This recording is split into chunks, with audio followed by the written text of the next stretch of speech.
One apology is Bill Matchin from South Waikato. Any other apology? Seconded.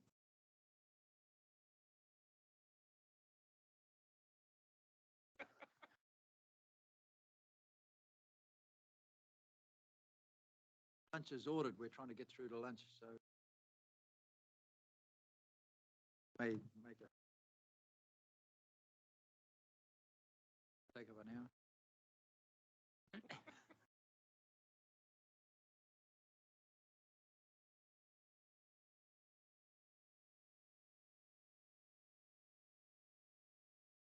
Can I welcome Angus from Kiwi Rail? This Angus has been with us on. Yes, introduce yourself, and you can from David Shepherd, and what he do a fantastic job, and you'll do even better than him, and we'll.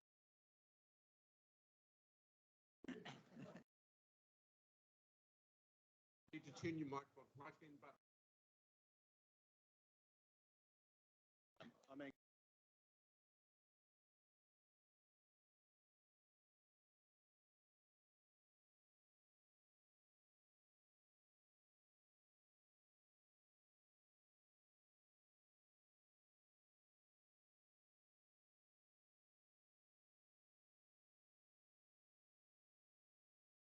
No, I think I'm here.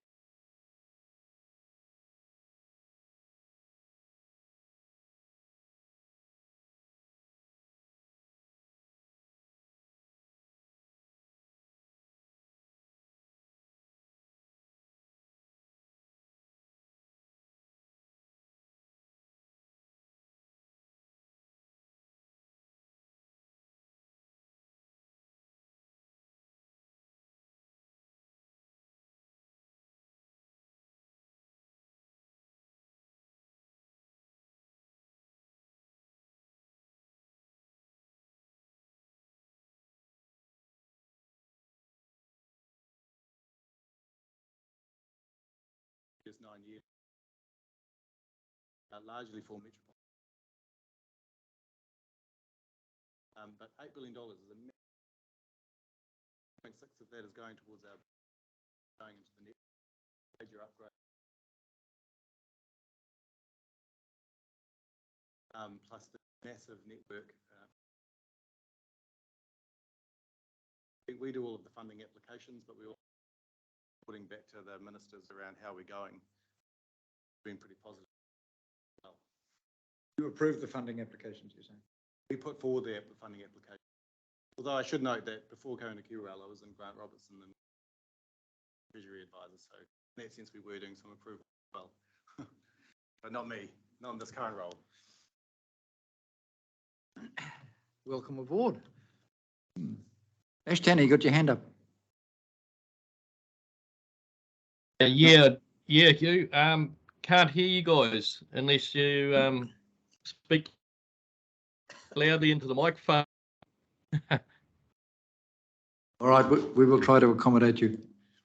That sounds really good. Thanks, mate. Appreciate you. Ash, if you want to learn anything, just listen to what I'm talking about. Don't worry about the others. I always take your lead, Hugh. You know that. Okay. That's better though. I can hear you now. It's bouncing back in my ears. Yeah. Is that working right? Doesn't sound right. Yeah. Or you Yep. wouldn't know. Oh, well, that's right. Confirmation of agenda. You happy with the agenda that's there? Yes. Rodney and Kevin. Disclosures of interest. Have anybody got any disclosures of interest? No, that's good. No observations of what's going on. I went to Otaronga yesterday. I went to a funeral function down there, and Rodney, the road is not the greatest between the city and Otaronga nowadays. Yeah.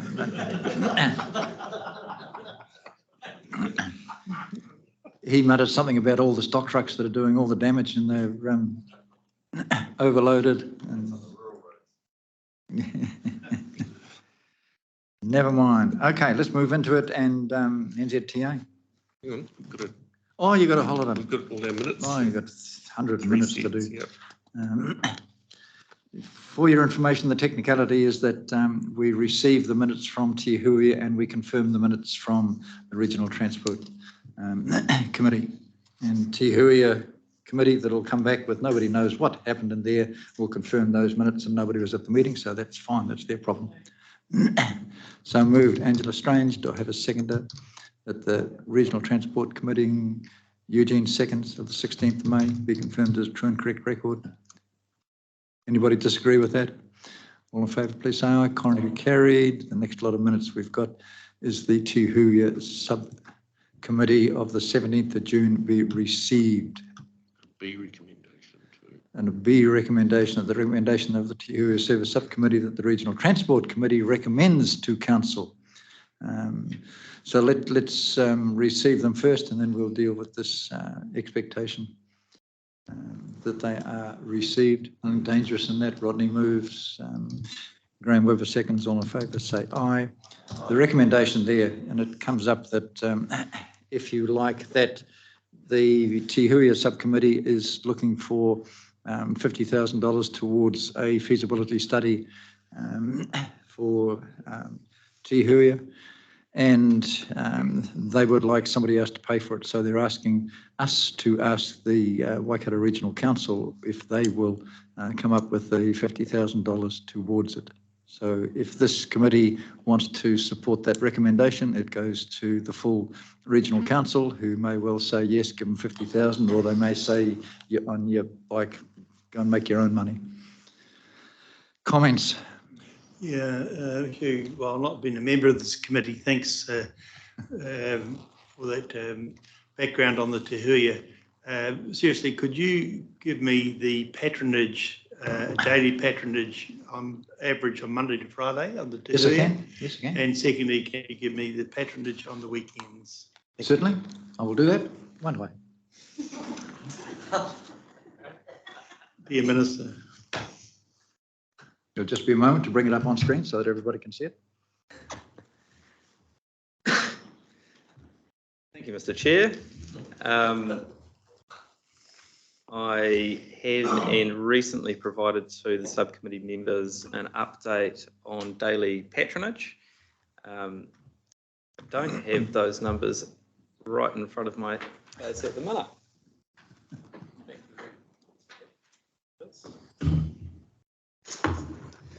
And so this takes us through to midweek last week, the 17th of August, where on that day we had 112 passengers. That compares to the Tuesday prior, 101. And as you can imagine, week by week, it's difficult to discern a particular trend. But I think these numbers are holding really strong, and much like we had a significant increase between June, July, I think we can, I'm fairly confident that we'll have a similar month-on-month increase for July, August, with those numbers particularly on the Thursday, Friday holding really strong for being the most popular weekdays, and then of course the significant, generally carrying in the order of an additional 100 passengers on the Saturdays. So 112 passengers per day. The second part of that question, while that's an average, what's the peak? What are the Saturdays? The Saturday services are running. Just give us a round figure. In the order of about 230, 240 a day we've had up to. 304 passengers per day is the average for Saturdays. 304. Very good, thank you. Excellent. Any other? You shouldn't sit that close. I know, on your blind spot.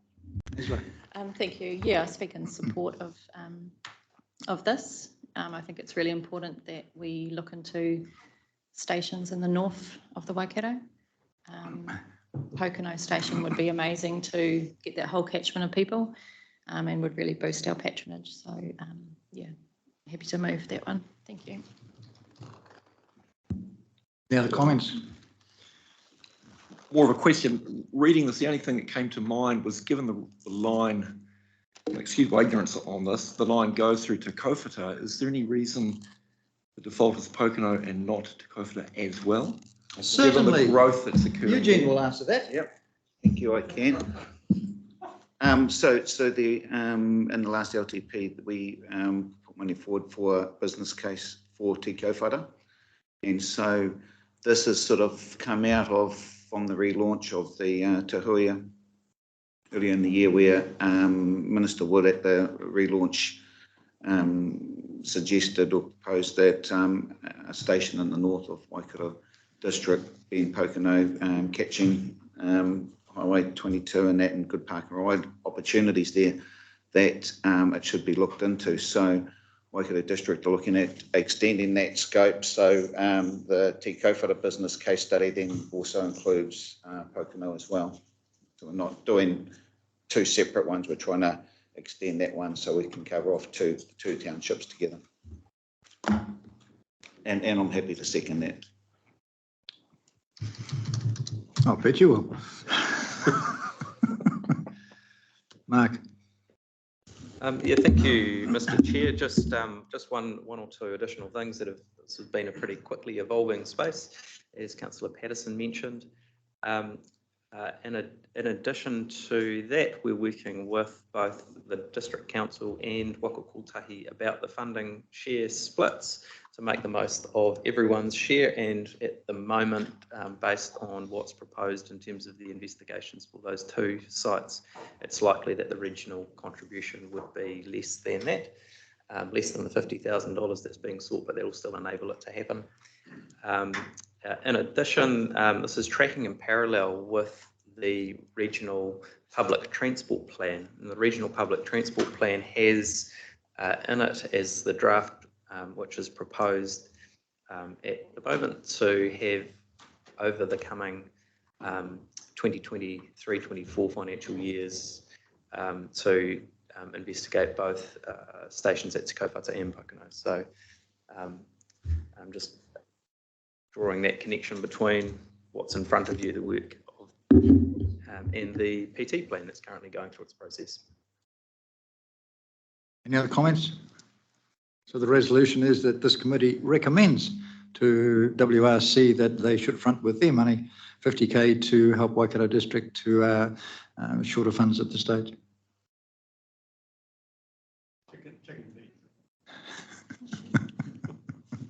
And pay our legal bills. All those in favour, please say aye. Contrary, thank you. The motion is carried. Okay. That the Minister to Subcommittee of the 1 August be received. And the section A be noted. What are we noting? Isn't it, Chair? You wrote this. I didn't write the recommendations. The section A decisions that we're noting are that the committee received a whole lot of reports, so I'll just skim through those. Well, that's good. The subcommittee approved timetable adjustments that maintained arrival times during the Papakura Pukekohe line works, and the committee was open to exploring giving Auckland Transport use of the service for the Pukekohe section, subject to a few hooks and sinkers, so to speak. And the subcommittee is writing to Michael Wood, thanking him for the half-price fares, advocating that those continue, and writing to the Kiwi Rail chair, expressing thanks for the way that Kiwi Rail has managed the service reliability. And last of all, the customer satisfaction survey results, the committee resolved that attention should be given to the improvement of the quality of trip statistics. That's pretty serious stuff. That the minutes be received and the section A decisions be noted. Do I have a mover? Eugene moves. Hugh, there was just an addition there. We made it very clear that we wanted the chair of this council and yourself to meet as soon as possible with the new Waka Kotahi chair or Kiwi Rail chair. Why is that not in the minutes?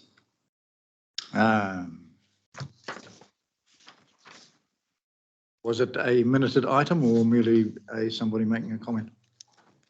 Well, it should be amended, hence why I've raised it to you. You're nodded in agreement, but don't not do it. It's my advice. We'll have to go back and check. But It wasn't resolved, but I'm guessing it was an action point that was noted.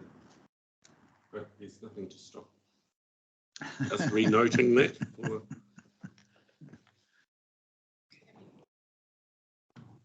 This makes sense to you. Okay, that will be noted. I put the resolution. All in favour, please say aye. Contrary. Thank you. The motion is carried. Mark, give us a brief. Go back one. Back. Give us a bit of update on the issue regarding the additional services and just a heads up on where that is going. The discussion that we had was if you have an extra service coming into there, should it be on a weekday or should it be on a Saturday, and should it start from Auckland and come down, or should it start from Hamilton and go up, in which case which is the best option and which is the best timing to go for? Go. Yeah, thank you, Mr. Chair. So we've had direction to, within the funding that's available, to explore options to increase services. We currently have, depending on the day in which those services run, the budget would provide for at least one additional return service on one day of the week, potentially two. The team had prepared an option for an additional return service that would operate on a weekend day, on the Saturday.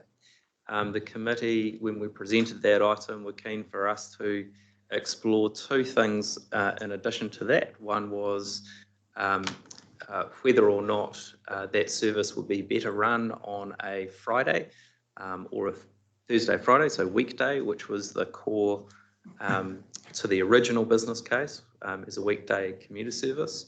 And the additional thing that they've asked us to explore is the ability to orient the service so that it better serves Auckland passengers heading south to the Waikato. That latter component is highly dependent on the ability for us to stable one of the two train sets in Auckland, and Kiwi Rail at the moment are just having a look for us at whether or not that's possible without additional capital spend, which is really the key to that one. So we're subject to the advice back from Kiwi Rail on that, detailed on that work. We'll then be able to either bring back the options that were previously presented to the committee, or potentially present a new option. But it's really that additional component about the ability to stable a service, stable one of the sets in Auckland, is the key determining factor at the moment. Oh, no, it doesn't go as far as Te Kuiti, but have a comment. I'll work on it.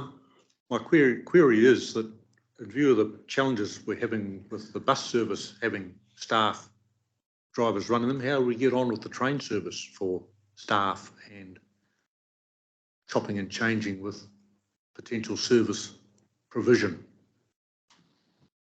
I might defer. Yes. We're rather fortunate in the sense that we don't rely on so many people, because we have a small number of LEs who are basically dedicated towards a Te Huia service. The onboard crew is about 3 people per service, about 10 people altogether. So they've, works quite well. We've got good flexibility there, and then you've got some people who are based out of Te Rapa to maintain the assets. So we've got some reasonable flex. In fact, even during the COVID impacts and all the rest of it, when members of the crew were getting there, I don't think we actually stood down any services as a consequence of crews not being available. So pretty good. Do you want to give an update on where your initial investigation is looking at going?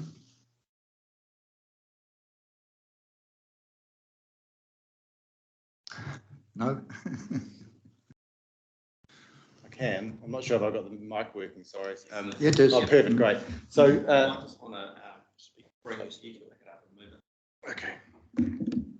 I can't preempt exactly where things are going to go, because obviously we need to run ourselves through a process. So what I will say is just maybe share some of the practicalities around these things. So for us to get something that goes from Hamilton, goes to Auckland and comes back, there is no additions required because it's the service that you've got perfectly designed. You've got a purpose-built maintenance facility based here in Te Rapa. For a service to go up to Auckland, yes, you could stable it overnight up there because you actually have an entire railroad lane at Westfield in Auckland for us to be able to stable assets. The reason why you wouldn't want to immediately then have one staying there overnight and then running down the next morning comes down to the levels of performance that you want out of those assets. So if it were to have some problem, and things happen all the time, generators need a bit of work, you know, something might go on with the doors or whatever, you need those maintenance people to be right there able to fix it. And at the moment, there isn't a maintenance facility or the people trained with those assets who are based out of Westfield. So that's the bit that we're trying to work our way through around what would be required in order to stand up that level of service. So Mark's going to be getting some good information from us in the next few weeks. And staffing issues if it was to come from Auckland in the morning? It would potentially require Auckland-based crew. So we've got those 10 or so people who are based there dedicated for the Te Huia service. You might need to get some extra people who are based up in Auckland, or you're making use of people who are staying the night in hotels or something like that. Mm-hmm. Yeah, so there would be crewing implications, there's no doubt about it. Any questions? Yeah, I don't think, Mark, you actually covered fairly the discussion. It was raised by the Hamilton City Council, by Councillor Ewan Wilson. I thought the idea was good. The some of the commuter service has not worked. I mean, people are working from home. We hoped it would with Fonterra, DHB and so forth. Numbers, quite frankly, are not there. What new in advance to the working party was thinking outside the square. He said, we seem to have a mental block in regard to Hamilton to Auckland, rather than trying to attract Auckland to Hamilton on Saturdays, visitors, etc. The idea was a good one. And that's what we're asking you to explore.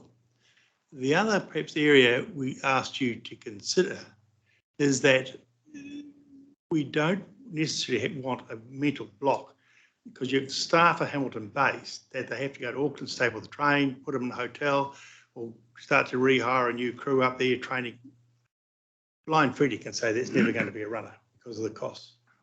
But what we ask you to look at is whether the train could leave early in Hamilton, same crew, but an early takeoff to Auckland, so on the Saturday morning.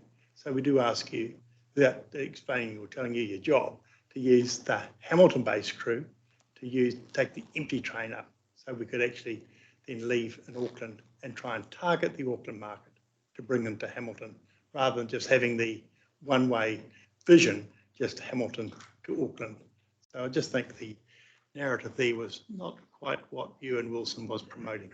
We want you to look at taking the early train up, or taking a train up the early to try and avoid stabling it and having the high costs of our crew or a new Auckland-based crew in Auckland. If that's achievable, I think the cost can be quite significant, cost savings. The committee want it to happen.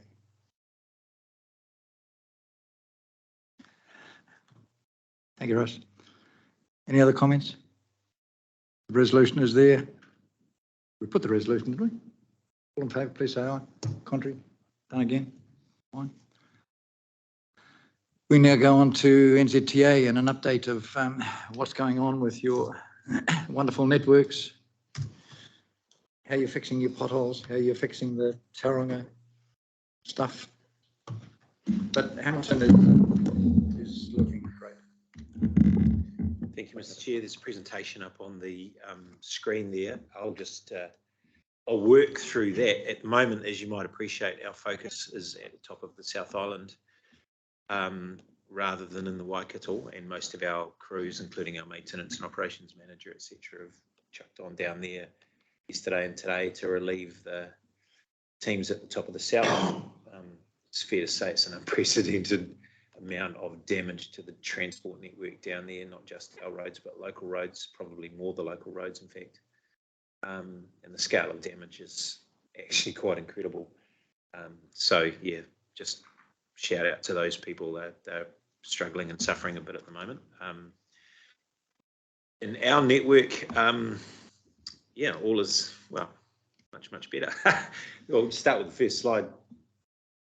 Just quickly at a national level, emissions reduction plan. So these are just some highlights, I suppose. I'll take the report as read. The report covers off these issues with a bit more detail. Emissions reduction plan. So we all know that that has been released by government. It calls for 41% reduction in emissions from the transport sector by 2035. So transport sector is a big contributor to our emissions. It's also a sector that can move relatively quickly. I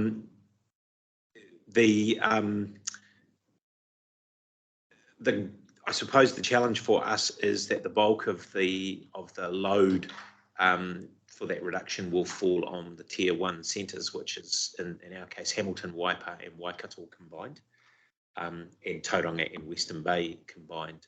So significant focus on those tier 1 centres to achieve that 41% reduction.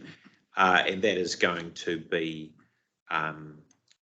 about moving people onto alternative modes of transport, reducing the short trips. Hamilton and Tauranga combined have got the highest level of sub 5 kilometre car trips in the country. So there's some low-hanging fruit there for us. Hamilton, I think, is well positioned in Waipa and Waikato, actually, in terms of Cambridge and Te Awamutu, well positioned for investment in public transport in the next RLTP, well positioned, I think, for cycling and walking, especially Hamilton has got an excellent plan. I think we just got to get on and make it happen and get the funding in place. So again, a focus for the next regional transport plan. But this will mean that the investment decision-making approach will change. We don't know yet how that's going to play out. What we do know is the GPS changes have been made, but in terms of what does that mean for decision-making around investments, we haven't got any guidance from Ministry of Transport or Treasury on that yet, or from a minister for that matter. So as that changes, our investment advisors will work with your various teams to work out what that means from an investment point of view. It shouldn't mean anything dramatic for the current NLTP. So sunk investments, obviously, but also forward investments. We're not anticipating huge change in that space. If there is, we'll give you early warning and we'll work with you to make those changes. Next slide. We'll skip that one, just in the interest of time. Asset management data standard. So we've started the rollout of the new asset management data standard. It's a small piece of a much larger program to improve our asset data quality and improve our, I suppose, predictive asset management, front foot asset management, I would say. Over the next 12 months, we will get the first 68 of the road controlling authorities on board using that standard, and then the rest will play out over the next 2 years. At the moment, Greater Wellington, Masterton, Upper Hutt City, Wellington City, Porirua and Hutt City are trialling it.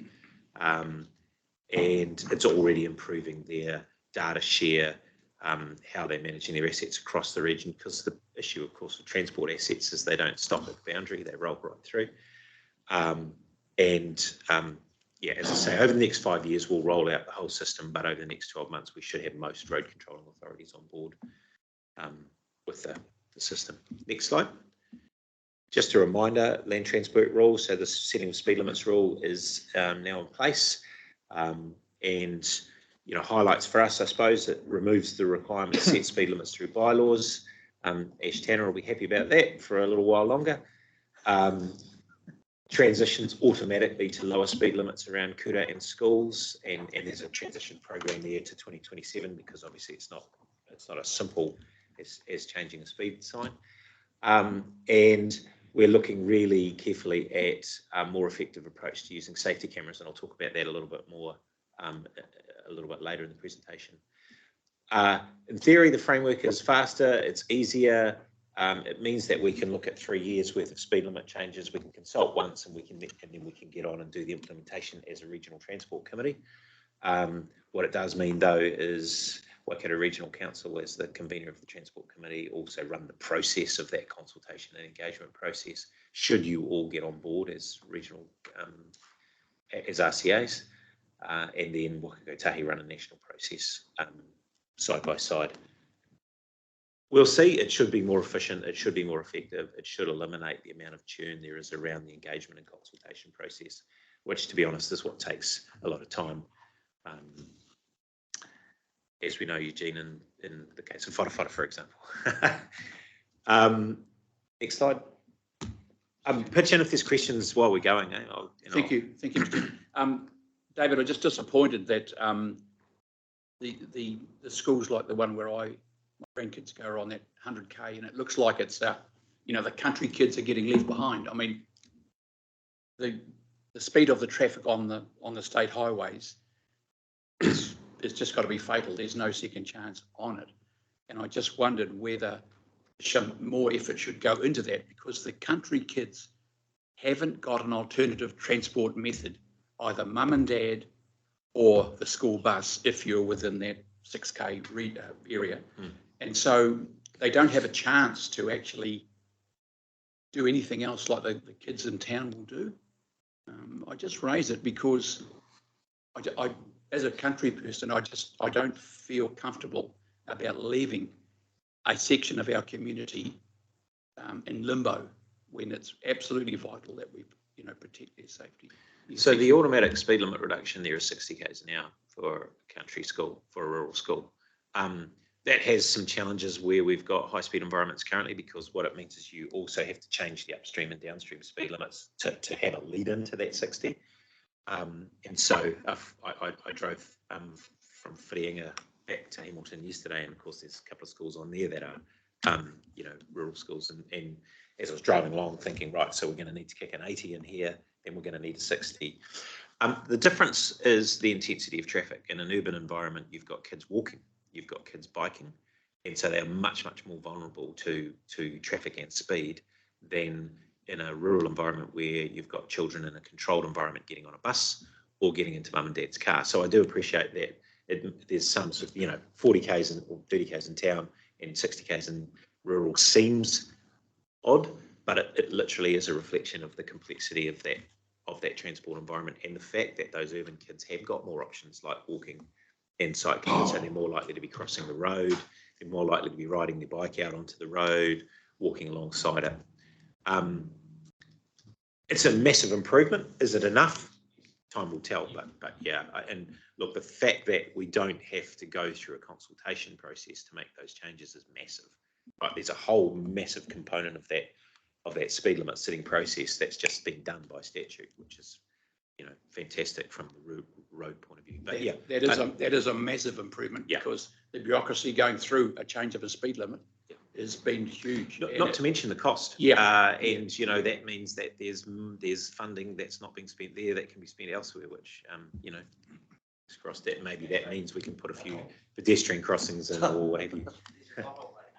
or some of Rodney's potholes. Right.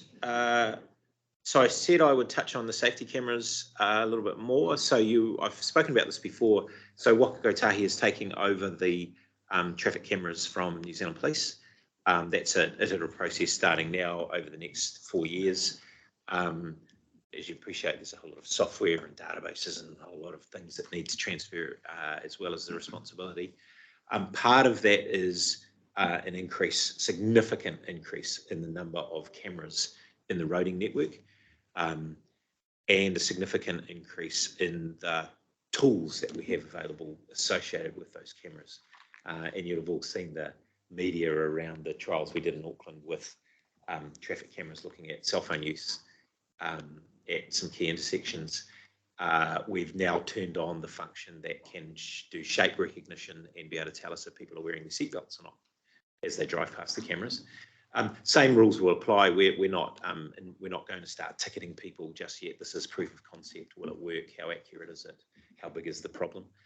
The media reports were 50,000 people on their cell phones. It was 1.2% of people that went through those cameras. 3 million people went through those cameras in that period of time. But what we know is that of that 1.2%, a massive proportion have a near miss or a crash. We know that distraction is one of the leading causes of crashes, And so whilst that is a relatively small proportion, we know the conversion rate of that small portion into a crash is much, much higher because of the distraction.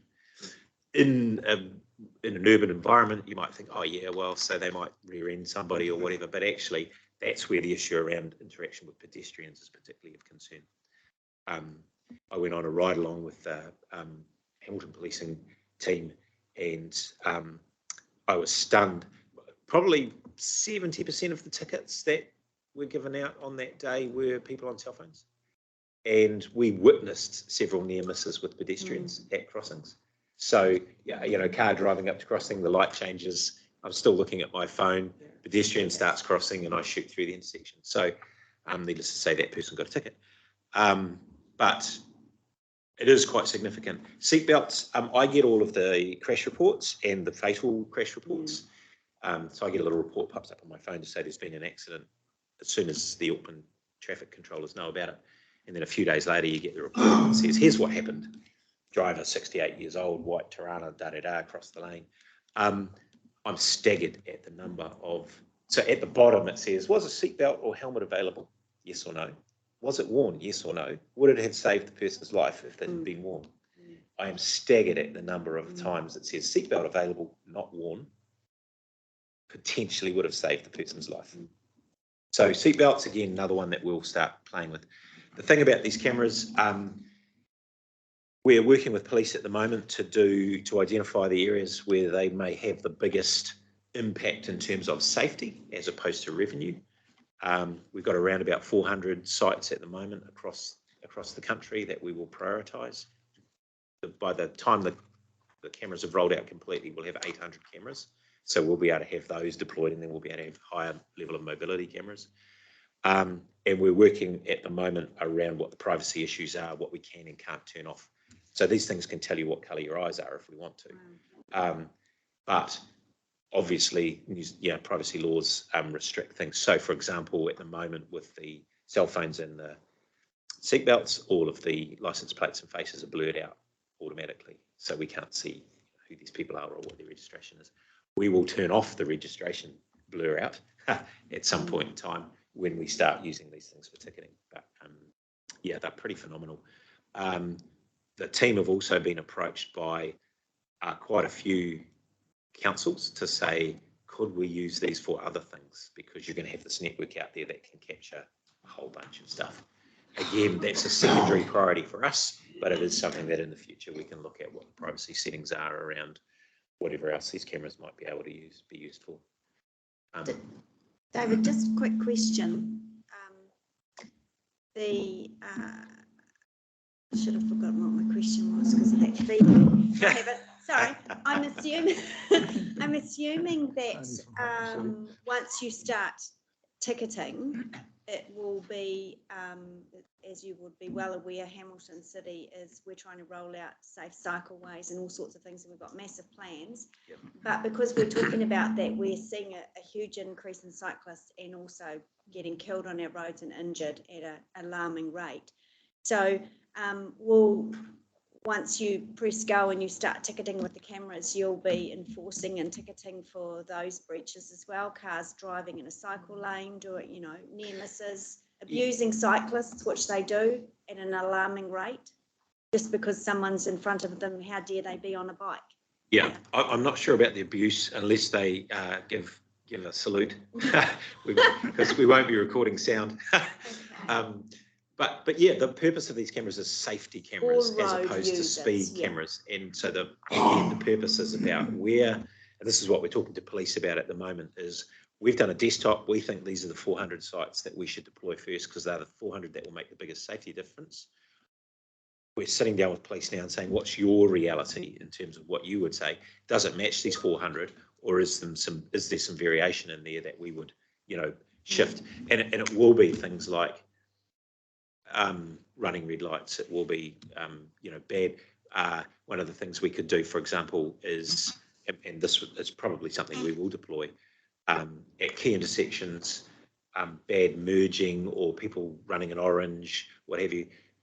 If we see the same car do that 3 or 4 times, because people drive the same way to work every day, they have the same bad behaviour, we could just send them a letter and say, we've noticed. If we notice again, you will get, you know, we can take a softer approach rather than straight away. But yes, we will be looking at, you know, the whole range of what's possible in terms of safety. So where does the revenue go to? Does it stay with the NZTA to sort out the potholes, or is it go? So the revenue will come back into the safety program. That'll be your revenue to spend on safety issues. Yep. Kevin?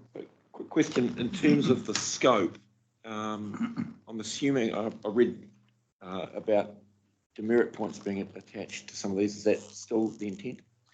Yes, but I'm starting to get into the area that I don't know the detail of, but yes, that is the intent. Look, when I, again, did the write-on with the police, I said to them, what would be the one thing we could do that would make the biggest difference for you guys? And they said attach demerit points to cell phone use. Because people don't care, they pay the $150 fine and they move on. A lot of the users, interestingly, a lot of tickets we gave were commercial guys, couriers, I think a plumber, and that's just a business cost, right? I'm taking calls while I'm operating, it's just taking a business cost. So that demerit point will be, I think, Thank you. Point cameras on the expressway, for example. So you won't road police the expressway. We'll just put a point-to-point camera. So I'm sure, just another question is, I'm sure the conversation's been had around ANPR and the capability of that. What is the intent and how far is this going to evolve? Yeah, so that's, I'm not qualified to comment, but yeah, that is there are a whole lot of issues around that and how far. So the technology can go a really long way. How far should we go? Are we allowed to go?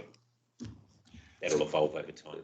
So one more. So I'm assuming the intent is photograph capture dealt with at a later point in time, as opposed to photograph instant alert dealt with as you would with an ANPR alert. Yeah. So what we do at the moment with ATOC and WTOC, so the two traffic control places, is they have access to those cameras, and if there is something like really dangerous behaviour that's continual, they will notify police as they do now, right? So this strengthens our ability to manage those things, those dangerous intersections, all those stretches of road where we get people speeding or driving down the wrong side of the motorway or whatever.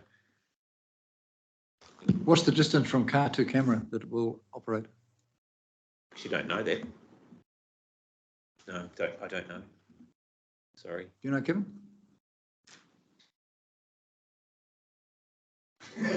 It used to be very short. It's quite far. It's quite surprising. The range is quite surprising. But for the static speed cameras, safety cameras, the angle is about every 22.5 degrees at angle across the road. So you know a lot.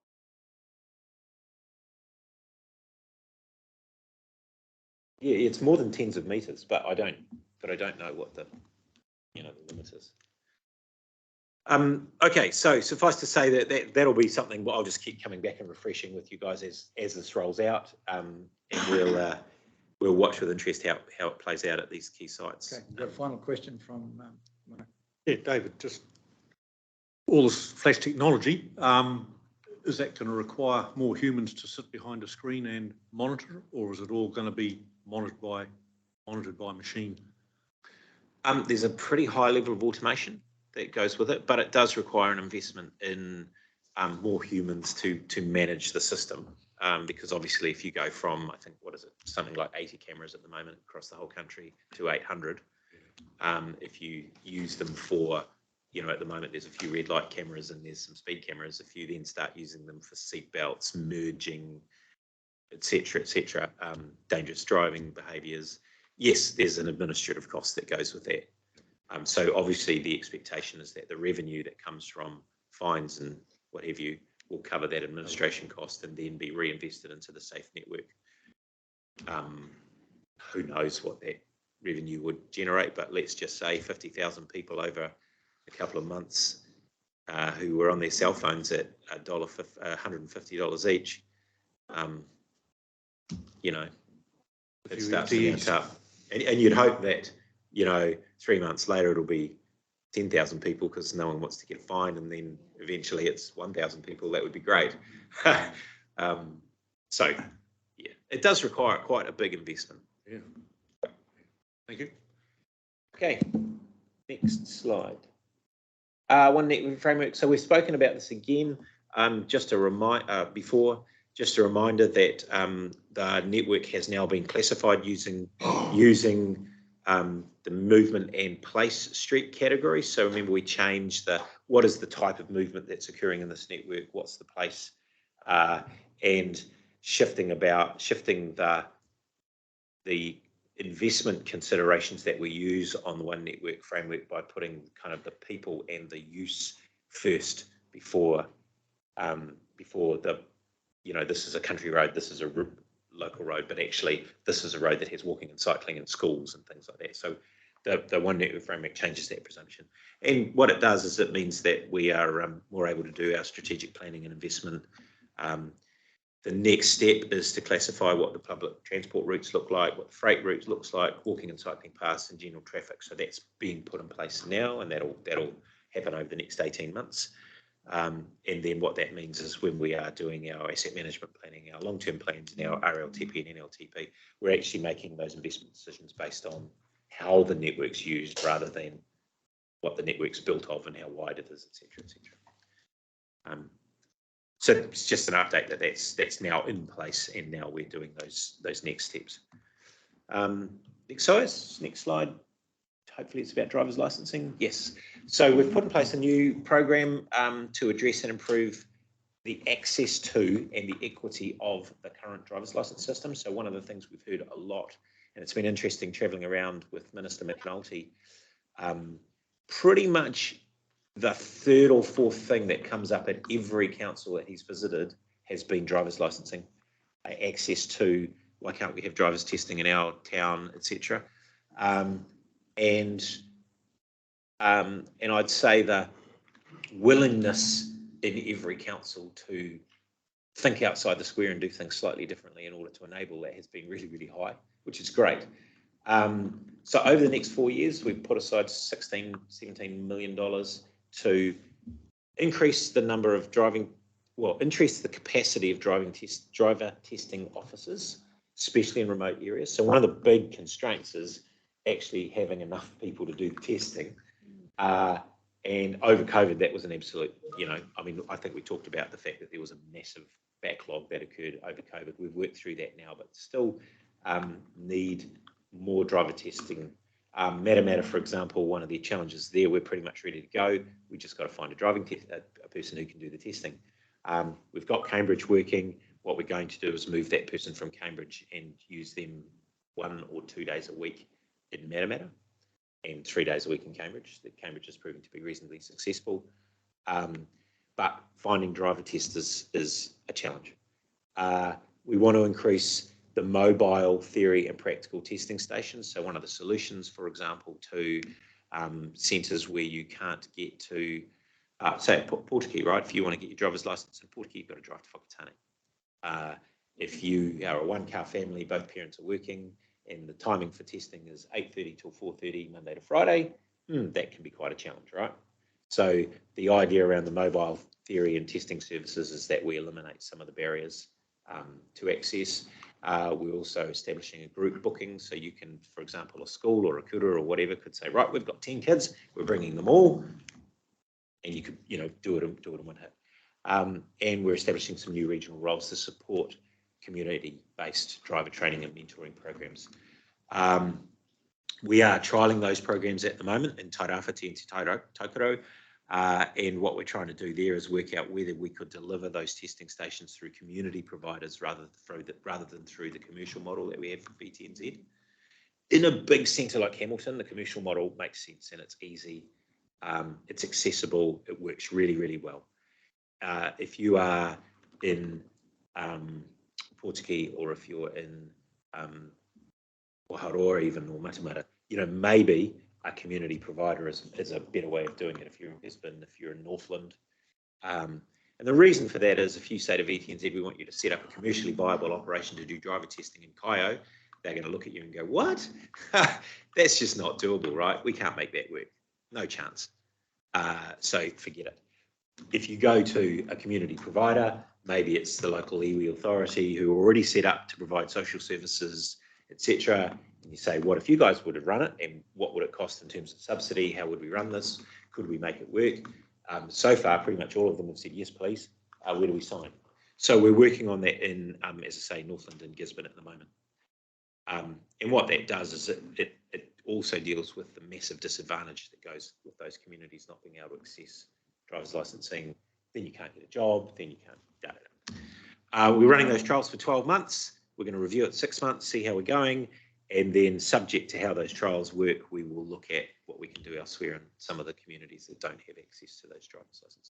There's some technical constraints at the moment around, you know, you give somebody a driver's license and they've never driven around a roundabout or into a stop sign and they come to Hamilton or Auckland, they're in big trouble.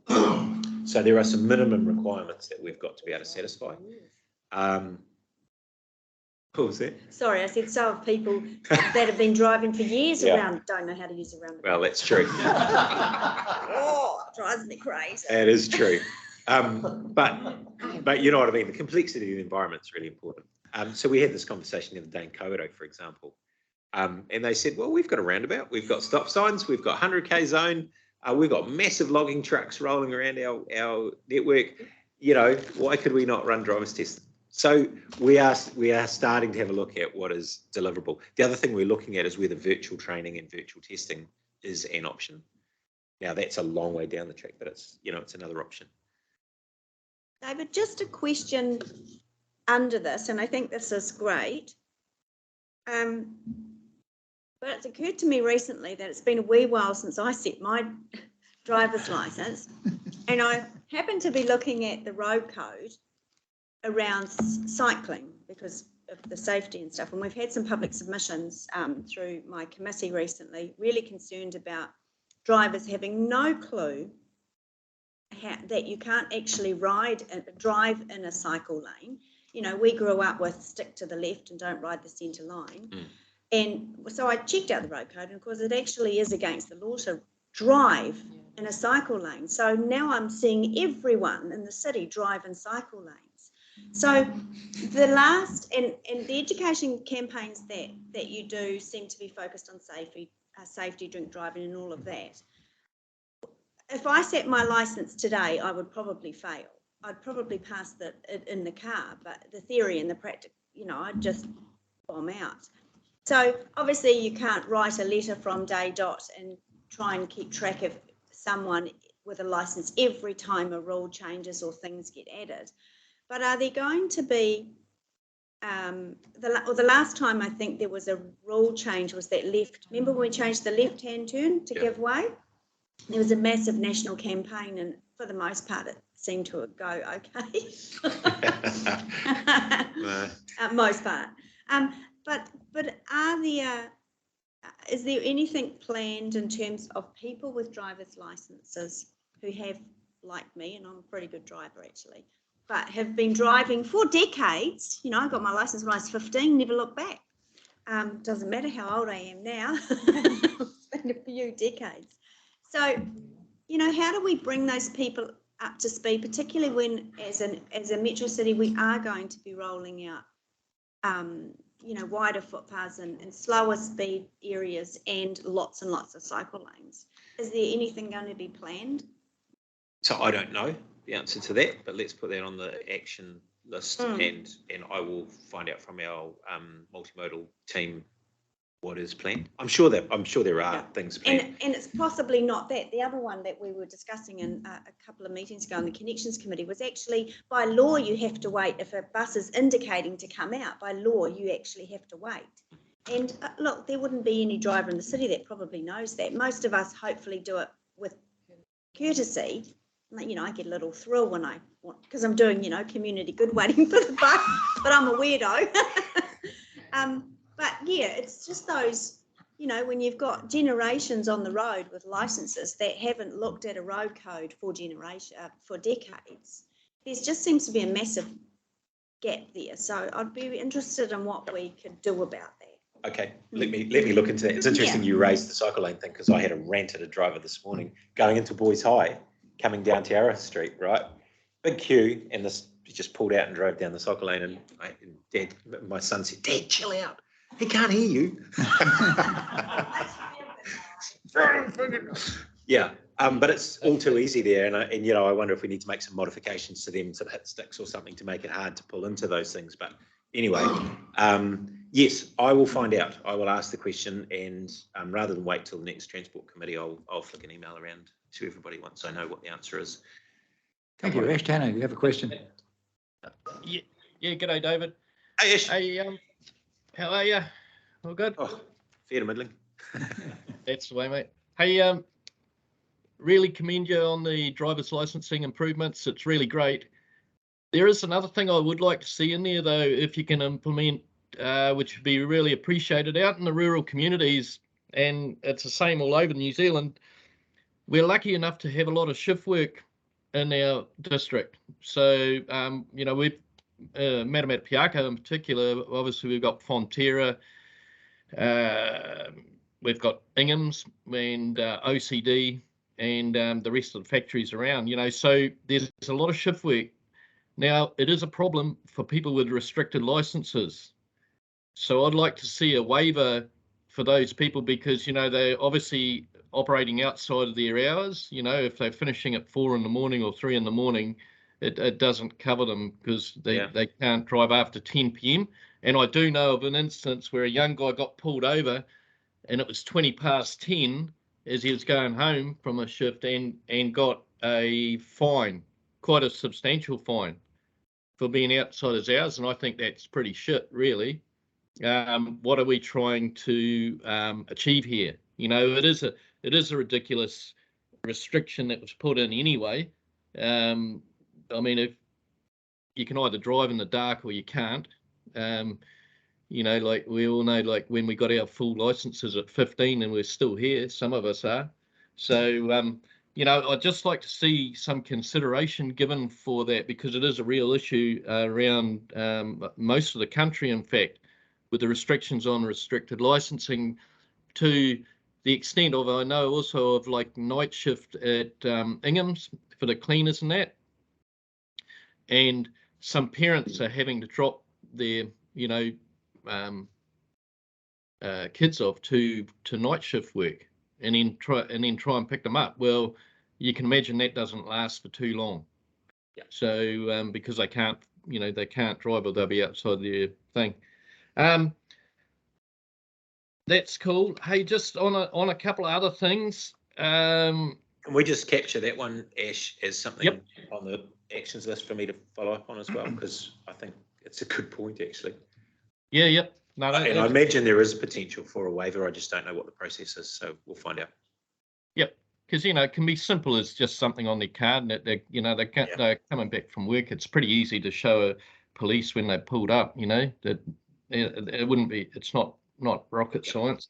Hey, just in your report about the emissions reduction plan, and I just got some technical questions for you. Decarbonising the land transport system will lead to multiple benefits to all New Zealanders, including reduced travel costs. How? Improved health.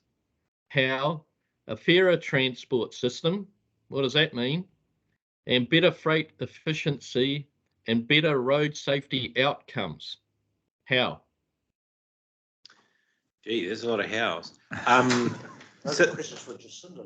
Well, the health one's pretty obvious because, PM10 air quality, one of the biggest killers in New Zealand. Transport emissions make up a very large portion of that air quality issue, and you only need to put an air quality monitor on Hamilton Traffic Bridge to know the impact that peak hour traffic has at the moment. So if we reduce... David, I'll just interrupt you there. Yale do an environmental performance index report, and every even year, the 2021, they scored New Zealand a possible, out of 100 points being the highest performing. For air quality, we got 98.9. Yep. And I've seen that report in previous years, Ash, and it's an average across the country. And if you're in the Mackenzie country, it's beautiful air. If you're in Hamilton Traffic Bridge at 3 o'clock in the afternoon, it is not. So there's a significant gain that will be made, especially in urban environments, from decarbonising the fleet in terms of health. and there's any number of reports, and Mark could probably drag them out in their dozens that confirm that as an issue for urban centres particularly. In rural centres, it's mostly wood-fired bloody. Every car would have to be electric then. Every well, that's the aim. That's the aim, Ash. That is the stated aim, is to get ourselves electrified. Time to move to another country for me then, I'm thinking. And just on another note, just under the land transport rules, setting of speed limits, and one of the clauses in there, the rule specifies that Maori are involved in the development of speed management plans and consulted on aspects of the plan. So we're also going to put in there a clause, for New Zealanders, or what? I'm sort of getting sick of the. Can we move on to an actual question, Mr. Chair? I'm insulted by that, and I'm not going to answer it. I don't know why it's insulting. We're not allowed to ask that question. You can ask it. Let's move on. Okay. Okay, coastal shipping. Anybody else got a question, an actual question? Know about any of the other things? So, question or comment, going back to your driver licensing improvements, can I just commend Nzta on this initiative? This is music to my ears, because this is a conversation in my former life that we've been having for at least a decade. And you mentioned a Potiki, and that was part of my patch, and it's a Potiki and up the coast. And it is more than just driver license, it's mobility, it's employment, it's quality of life, it's the entire whole 9 yards. So can I just say, well done, bring it on. The other comment I would make, and leveraging off what Angela has said before, I also got my license at 15, and I remember, and that was a decade or two or so ago. And I won't tell you how I got my motorcycle license, because that's a story in itself, but it wasn't particularly robust. And I just wonder whether, and this is bigger than Ben Hur, I suspect, and will touch an awful lot of sacred cows, but whether or not, can I just encourage you and support what Angela said around some form of renewal of knowledge, if nothing else, because you get your license, it's for life until you turn, or should I say, until you've sat how many terms? Sorry, Graham, or more, and then you've got to go and see the doctor, who checks whether or not your eyes can see the road, but not whether or not you actually understand what you're doing. I suspect it's a really big issue. There's an awful lot of people are going to go, don't you dare, but actually, I think it's worth having that conversation. I'll combine that with the response to Angela's question, because it's a fair call, especially if the road code changes frequently, and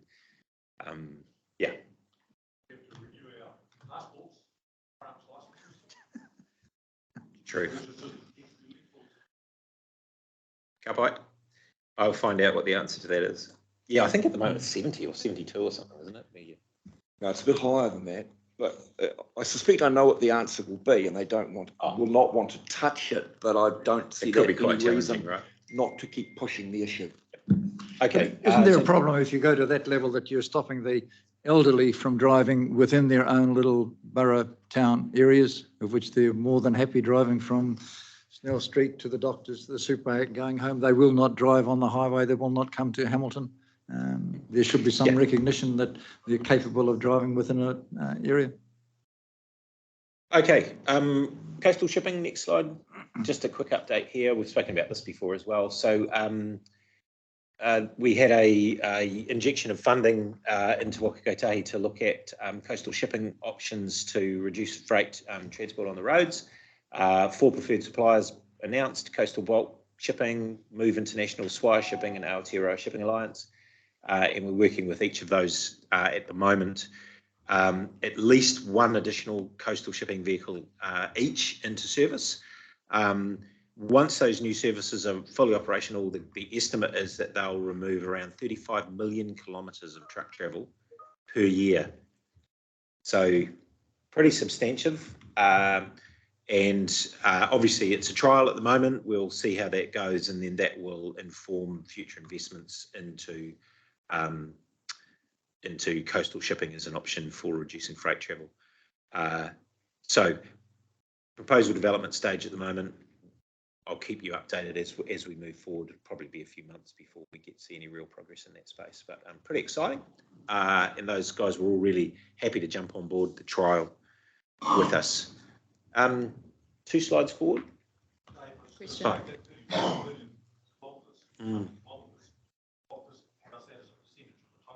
Oh, it's a very small percentage. Yeah, but you know, it's a start. Yeah, it is a small percentage at the moment. But I mean, the more we can move by coastal shipping, when you're moving bulk freight, much more efficient. Huge number when you look at it. Yeah, but it's a bit like the 50,000 people using their cell phones, and it was 1.2% of the total. But every little bit has an impact, and this will have an impact as it scales up. Thanks for clarifying that. Couple of slides. I just Angela. had a question. Don't ask me questions. Easy question. You mentioned before the top of South Island, just from a safety point of view, just wondering, currently a lot of trucks go from Wellington to Picton. Yes. And then drive to Christchurch. So are we saying that you're looking at, say, Wellington to Christchurch for coastal shipping, or Wellington to Nelson? Just thinking about the state of the assets and how weather patterns have cut people off. I don't know. So there's a strategic view being taken about where the biggest impact will be in terms of shifting, not just removing kilometres from the road, but also safe. So where are the least safe routes, and can we eliminate those using coastal shipping versus road shipping? Where is the biggest bang for buck in terms of kilometres travelled? And so there's a combination around that at the moment.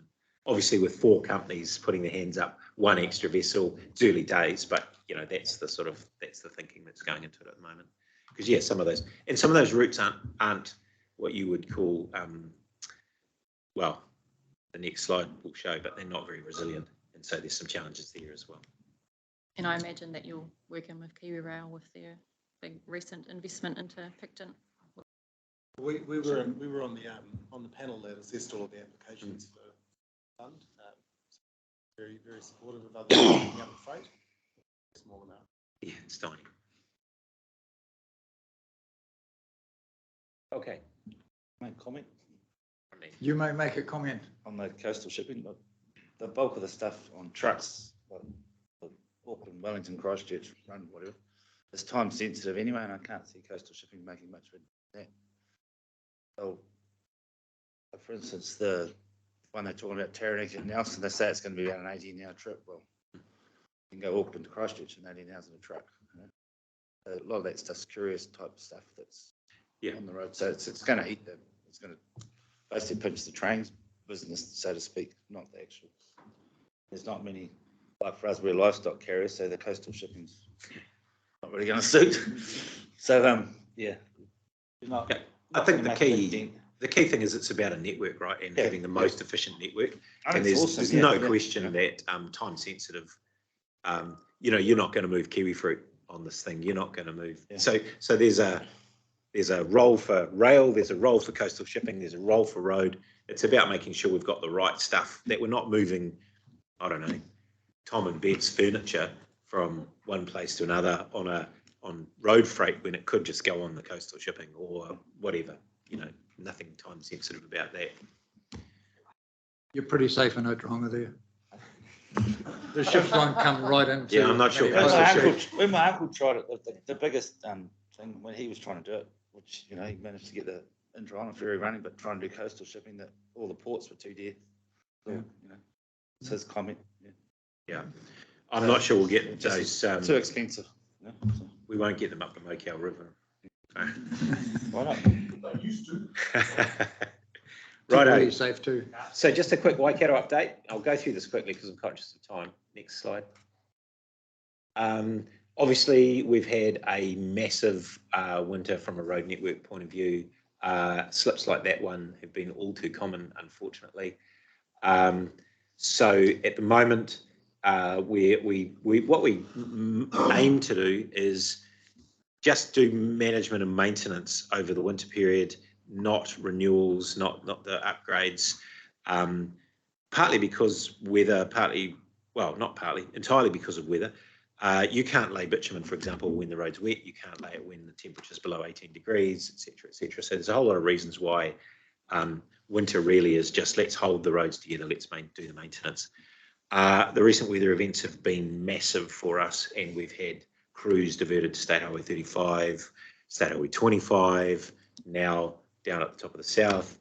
And so, we've done the best we can in terms of that maintenance program. What you will have seen is I'll go to the next slide actually, a pretty big program of work. We have done a lot of our safety improvement program work and things like that don't require summer conditions. But what you'll see over the next little while, from October onwards, we've got 450 lane kilometres of renewals in the Waikato to be completed, 8% of the Waikato State Highway network to be rebuilt or resurfaced, which is pretty substantial. This will be the biggest program we have ever done nationally this year coming. We're trying to minimise overall disruption, and so one of the things you will see is more closures like we had on State Highway 1 just recently. The reason for that is it's very, very challenging for the guys working in a live lane. Safety, et cetera, you've got to shut the site down all the time. It's costly and it takes a lot of time, and there's lots more disruption. If we can just close and put a diversion in place, even with the costs of upgrading the diversion once the work's been done, it's cheaper, it's more efficient, it's safer. From a safety point of view, it's a no-brainer, right? Because we've got staff working on those sites who are not subject to 100km/h missiles flying past them while they're working. And we can get the work done much, much more quickly, as evidenced on State Highway 1 where we did all the tree work. The other thing is when we have that network closed, again, as we did, the reason we closed State Highway 1 by Karapiro was tree work.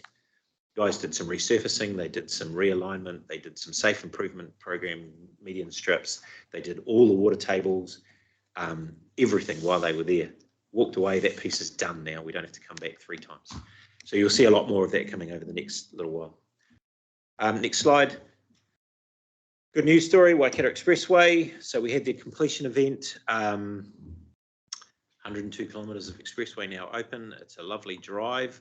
Interesting things happening. We'll continue to monitor how people behave, but what we're starting to see more perhaps than we thought is people using the state highway to hop from one part of Hamilton to the next, out onto the state highway, long and into Te Awa or Chartwell or whatever. And so we're seeing a lot less impact in the local kind of network and a lot more people using the expressway as a little kind of hopping point, which is great.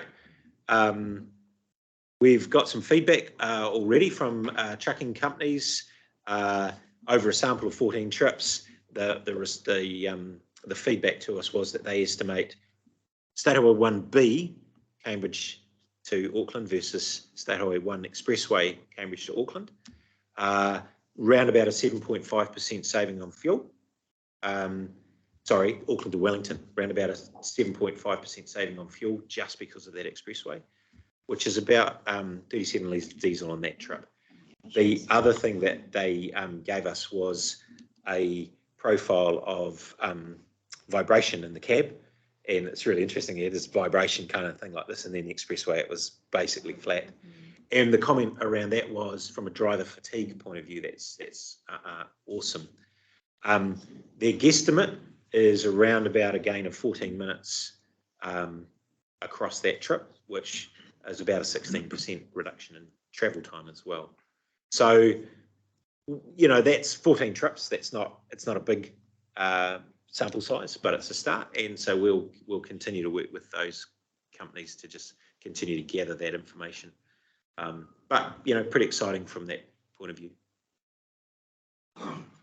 Hey, David. Yes.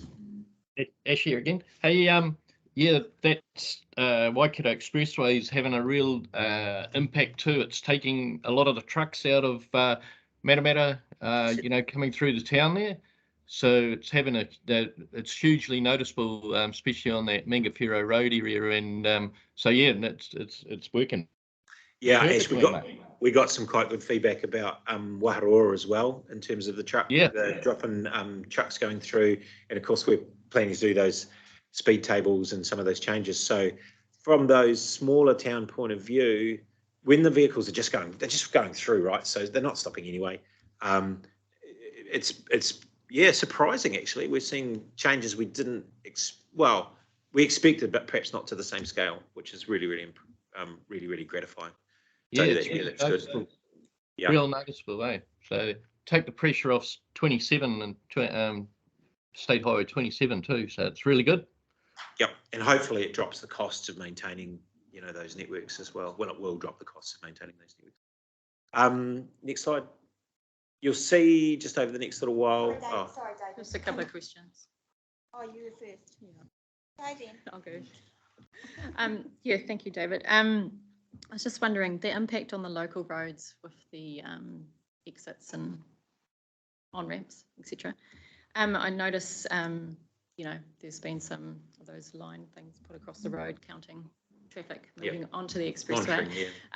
Just wondered about also counting coming off and using smaller local roads instead of Wadey Drive, for instance. I think that would possibly be a HCC thing, or are you? It's a bit of both. So we are monitoring on and off. And I don't know what Hamilton City are doing in terms of monitoring their local network. I can speak to that if you like, Chair. Hey, Robin can tell us how to. Good morning, everyone. So yes, we're working closely with Waikato with regard to monitoring of the impact on traffic flows as a result of the expressway opening. So we have a number of monitoring sites throughout the city, particularly at those new entry and exit points, and we're gathering the data now, working closely with Waikato, and we'll be reporting that to our councillors in early in the new year. Yeah, so thanks, Robin, for that. I'll just one more. Just with a few of the local roads, we've noticed big trucks, milk tankers, few trucks carrying containers going down local roads. So just wondering maybe if the signage is not quite or up there. And a safety camera would probably pay for itself along there. Yeah, that's good. But yeah, I'll probably continue that conversation offline. Yeah, there is, in fact, the last line in that presentation, there is some work to do on signage. There have been some challenges.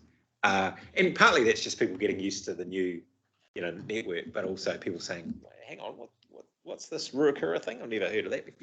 So there's some changes there and some upgrades that were always planned and they're just rolling out at the moment. But yeah, cool. Just one further thing. You mentioned that people were using it to sort of hop along locally, and I know with a Hiniwai that was something didn't want people doing. Have you engineered something with Google Maps that it doesn't take you that route? So Google Maps is an interesting one. We had this with State Highway 1B, people were using Waverley Road instead of, and sometimes it takes a little while to catch up. But yeah, I noticed driving it the other day that there's some sections that show up on your satellite, not on your satellite, on your GPS as being 60 kilometres an hour while you're rocking along at 110. So there's still some adjustments to make in that space. Yeah. But that is something, and part of the, the monitoring data that Robin talked about. We need a few months because there's this kind of initial, oh, how exciting, let's go on the expressway, and then people's behaviour will kind of normalise. And we need to capture that. What's the normalised behaviour look like before we start making too many adjustments? Thank you. Angela. Thanks, Chair. David, you would be well aware of the pedestrian was killed on the expressway. Yeah. And hopefully it's a one-off, never to be repeated, but we know these things don't happen. So what's going to, obviously you have to wait for investigations and things like that. So, but has there been concern so far, or is there work going to be done to address any of this? I noticed in an email, it's not from Robin, she sent round to us that legally pedestrians and cyclists are allowed on the expressway, but not, of course, on motorways. So what's your early thinking on that? That is yeah, look, it's too early to tell because we get the investigation. You don't knee-jerk and make a whole lot of changes based on one incident, and who knows what that investigation will show up. It could there could be any range of reasons why somebody chose to wander onto the expressway. But it's always something that we're watching. It's part of the reason why we record the crash data and modify, roads accordingly. So yeah, absolutely, we're conscious of that. If, for example, there was a site, the conclusion was, this is an area where pedestrians are going to congregate because something's on the other side, why did you cross the road? Maybe then we would go back and say, well, is there something we need to do here? But unless the investigation comes back and goes, actually, we think there's a real issue here, probably not, to be honest. Yeah. Okay. Right. I'm just going to whip through these rest of these really quickly. State Highway 1, whole lot of improvements occurring. We've talked about this before. The safety improvement program is substantial. You'll see this rolling out on the network over the next little while. It's medium barriers, side barriers, realignments, etc. Rumble strips. No, we won't be putting in the rumble strip that plays music. It's been hitting the internet lately. But yeah, you'll see a whole bunch of work on that. Next slide. State Highway 1B, just a little bit of an update. Angus and my team's working closely on what a solution might look like. We had a public open day. We got a lot of feedback. It was very, very clear about the significant impact at a local community level, but actually what was really clear also was at a much, much larger level. What we said to the communities was we're going to monitor the traffic. We want to see what happens when the expressway opens. We want to see what kind of residual pressure there will be in this network. We will get, and we gave some initial numbers and designs around what alternatives might look like in terms of making the intersection safer and addressing the rail crossing challenge. We committed to, based on the feedback we got, we committed to getting that independently reviewed. In case, is there something you've missed? If you jump to the conclusion that this should be closed, et cetera, et cetera. That review is underway at the moment. We've deliberately stepped back from that and said, if you need data from our staff, we'll give you whatever you need, but otherwise just get on with it. So that review, once that review comes back, we will sit down and make a decision based on, the conclusions from that, and noting that if there is a conclusion that says actually the best thing you could do here is make the modifications to the network and keep the road open, that has to go through a business case process, et cetera, et cetera. It will be 2 to 3 to 4 years before we were actually implementing anything in that network. So there's no quick fix here other than just go, you know what, let's just open the road and wear the risk. That's not going to happen. So we are in a long-term process here. I guess the feedback I want to give is we've made sure now, based on that feedback, that we understand the scope of the impact and that we are getting a review and costings of what those alternatives might look like. Yeah, anything to that? Oh, just to remind people, it was Rail Safety Week last week. That level crossing is one of the worst ones in the country in terms of the number of collisions that have happened there, and in terms of the number of broken rail, like in that image just there. I was at the drop-in session. The way that David's characterised it is absolutely correct. I'm sure Eugene will say similar things as well. But one of the other things that came across from people's comments to me is that they were more familiar with the safety issues than most of us were, because it's their community, right? So I talked to a couple who were behind someone who was involved in a collision. You're really, really aware of just how big of a problem it is there. They obviously want the road open. It just needs to be a safe opening. We just can't really, I used the word intolerable, I think, last time I was at the RTC. It would be intolerable for Kiwi Rail to have that level crossing operating in the way that it was, because a broken rail like that is a derailment waiting to happen. We have DL locomotives running across that line. It's one of the busiest in the country. DL locomotives weigh 108 tonnes, and then you've got 30, 40 wagons sitting behind it. It just needs to be a very safe outcome. So happy to see what they come up with. If they've got a better idea that we didn't spot, then we'll give it a good look. Ka Through the chair, when is that report completed? We're estimating a couple of months. Yeah, there's a lot to go through. Something we'll be sharing with us pretty Oh, absolutely. So as we have all the way through, Waikato District's a partner in the process. So we've, for obvious reasons, so we are sharing everything with your team as we go through and they're involved in the decision-making conversations and what have you. Yeah, we're not trying to do this on our own or whatever. Yeah. Okay. Angus, can I just ask a silly question, please? Would you have a program to renew those rails on a more frequent basis so that that doesn't happen? Yes, and we have been. Yeah. And it's still happening? Yeah. So when that broke in April, we had a track gang who was out there within an hour. My brother happens to be in charge of the track gang. And they had that fixed, ready to run for the first train going in the next morning. The problem with it is if it isn't spotted and the train goes there going 70 to 80 kilometres per hour, yeah, that's where it becomes an intolerable risk for us. So yeah, we have very regular maintenance going on that level crossing. Yeah. Okay. Next slide. Just an update, Cambridge to Purity. So the cornerstone, the first and most important thing to happen with Cambridge to Purity is State Highway 129 intersection. The consenting and designation process is underway. We've got to the point where we are ready for direct referral to the Environment Court. That's been submitted.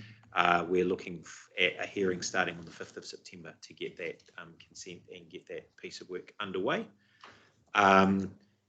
In terms of the designation, you can see the map there that shows the red line, shows where the road ultimately would go, and then tee in at Karapiro at a new interchange. That we are working on the process at the moment of getting the designation, getting the properties that we need, etc. And in the meantime, we're also working on a walking and cycling business case for that section of road. And there's a whole bunch of options that range from using the existing state highway as that network right through to having effectively an additional lane along the new expressway. There's some options that go to the other side of the river using the existing cycle network. So we've looked at the whole range. We're not in a place to make any decisions yet, but the key thing is that would connect with Te Awa and the Hauraki Rail Trail and the Waikato River Trail, so that we've got we're taking a network view here, not a hey, let's build a standalone cycle path. In the time between now and having a Cambridge to Puriri Expressway, obviously there's a fair bit of traffic to flow over the road. So you'll see we've been doing a lot of safety improvement work there in terms of the flexible barriers.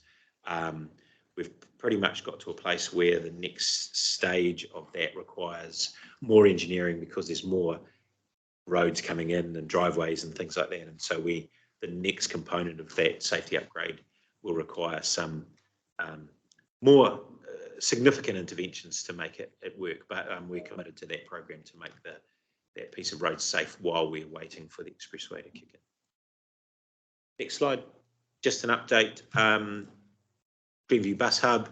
So we are making some changes on State Highway 3 in Glenview to support a new bus interchange. Construction is expected late September, early October. So it'll be done by the end of the year. There's a few minor changes being made to the design at the moment because we've got quite a bit of feedback from both Waikato and HCC around having a offline cycleway and maintaining the cycleway that's currently on the road, and how do we maintain safety, etc. So there's some design changes being made there at the moment. But hopefully that'll be up and running you can have the slide. All right.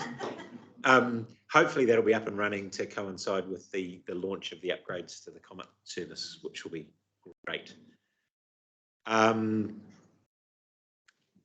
Just out in the rural areas, so next slide, State Highway 30, in the biking and walking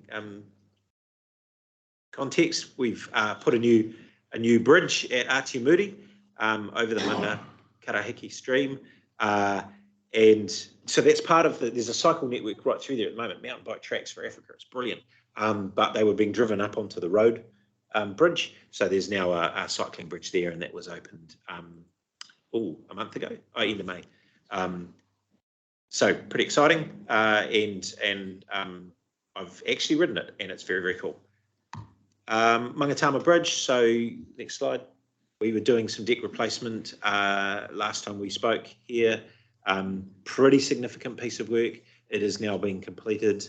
The bridge is 1 metre wider and the weight and speed restrictions have been removed, so it's a much, much better outcome. Not an insubstantial piece of work though to get that done, but happy to have that finished. Next slide, Rodney, this one's close to your home. And Phil, Kaupaki Rail Bridge. So, Waitomo. So this has been a pretty significant piece of work. It's a very old, ageing bridge. It is no longer fit for purpose. We are replacing it. And at the moment, there is a weight restriction on for larger trucks. Problem we've got is the larger trucks are ignoring that weight restriction. And yeah, I checked. I got the guys that said, can you just make sure it's not corruption trucks? We've got photos. I mean, the weight restriction is 6 tonne. We've got photos of 50+ tonne trucks driving over that in spite of the big signs. I wouldn't drive my car. Well, I shouldn't say that. It is high risk. We've done everything we can to strengthen that bridge so that normal traffic can use it safely, up to a 6 tonne truck. Notwithstanding everything we've done, we still have 50 tonne plus trucks driving over it. Some very, very high profile companies.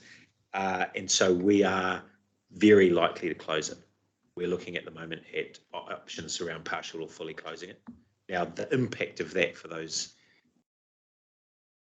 normal commuters is significant, so we're reluctant to do so, but at the moment, we just, one 50 tonne truck goes over there, falls through onto the rail. I don't even want to imagine the outcome from that, so we are very seriously looking at full closure at the moment, but obviously we'll consult with council and co as we go through that process. You know, just on that, should it not have like almost like a road closed sign where you can turn around like at the Waipā Valley? Like I know there's signs, there's signs at Waikato Road and there's, you know. Yeah, that's part of the challenge. Some of those challenge. people that don't know probably get there and go, oh, shit. Here's the bridge, but there's nowhere to turn around when you get to the bridge on that side of it. Yeah, so that's part of the So challenge around maybe there closure. should be like a, you know, We are talking to some landowners around whether we could access their land to do temporary turnarounds, etc. you know, basically put barriers and have cars only sort of style there rather than. Yeah, we've looked at, you know, a structure that had a height limit, so a car could pass under it, but a truck couldn't pass under it. Those kind of things are options as well. But as you say, you've then got to provide somewhere where the person who's come along in their truck and gone, oh gosh, didn't know that, can turn around. And so we are talking to some local landowners about what options. Yeah, I've seen photos of underneath it, not enough. Might make good firewood eventually. There's some beautiful beams in there, but yeah. Next one, speaking of bridges, just an update. Coromandel Bridge has been an issue for us this year. So the Waiwara Bridge has been speed restricted, weight restricted for a little, speed restricted for quite a while, down to 10 k's an hour for big trucks. We've finished the strengthening work there now, so everything is back to normal. We need some more funding before we can do Kirikiri Stream Bridge, but we're working on that at the moment. Just that's really driven by construction costs, so massive increase in the cost of concrete and steel, etc. Onitae Bridge is due for replacement, and we're doing design at the moment, and then we will go out to the community and key stakeholders with a design for that bridge. Pepe Stream Bridge business case is complete, yes, and we've gone into the next stage, which is the funding approval stage, so that we can get construction underway. That will be great. That'll double lane that bridge, put walking and cycling on one side, and then the next problem will be, what do we do with Tairoa Township? Because that'll become the next bottleneck. Hikuai Bridge, we are working on how to do the deck replacement of Hikuai Bridge once and for all. The problem is there's no diversion, right? You either go across Hikuai Bridge or you go down the west coast of the Coromandel. So we are working on how we would do that and minimise the disruption as we completely replace that deck. It's currently got a timber deck, so the reason it has frequent maintenance is that timber moves. Realigning the road, build a new bridge, then you roll that one? Look, there's a whole bunch of options around that. What we could do to address that issue. Obviously, they're in the pipeline because it'll take a while. But yeah, it's a significant issue for us. Next slide. Actually, we'll skip the next slide and just go to the last slide. Talk about Road to Zero. So their end of the presentation, which has been very, very long. I would like, though, while I am here, just to acknowledge that we've got a few RTC members that are not going to continue after the elections, and I just want to acknowledge the contribution that you guys have made, and actually all of you really appreciate it. It's no small thing to, talk about how the investment and the priorities for our transport network, and yeah, we've really appreciated your time and effort. Thank you. Thank you, David. Move that the report be received. Seconded by Phil Brodie. All in favour, please say aye. Contrary? Thank you. Carried. Right. Russ Waller. Speak, please. Oh. Just before you depart, David, thanks for the kind words too. I've been given the task just to, because it's the last meeting that you will be chairing this road transport committee, just to say thank you on behalf of the members. You had a long service in local government, 5 years as Mayor of Manamata-Piako, of which you were an exceptional job. And I just use an example where, remember the Te Aroha Meatworks burnt down, and it was TV1, and jobs were at stake, etc. And I remember you just fronted up to the television and you clearly said, this will be rebuilt. That's a sign of a good mayor. Rather than saying we have to do a business case, we don't know what the insurance is, etc.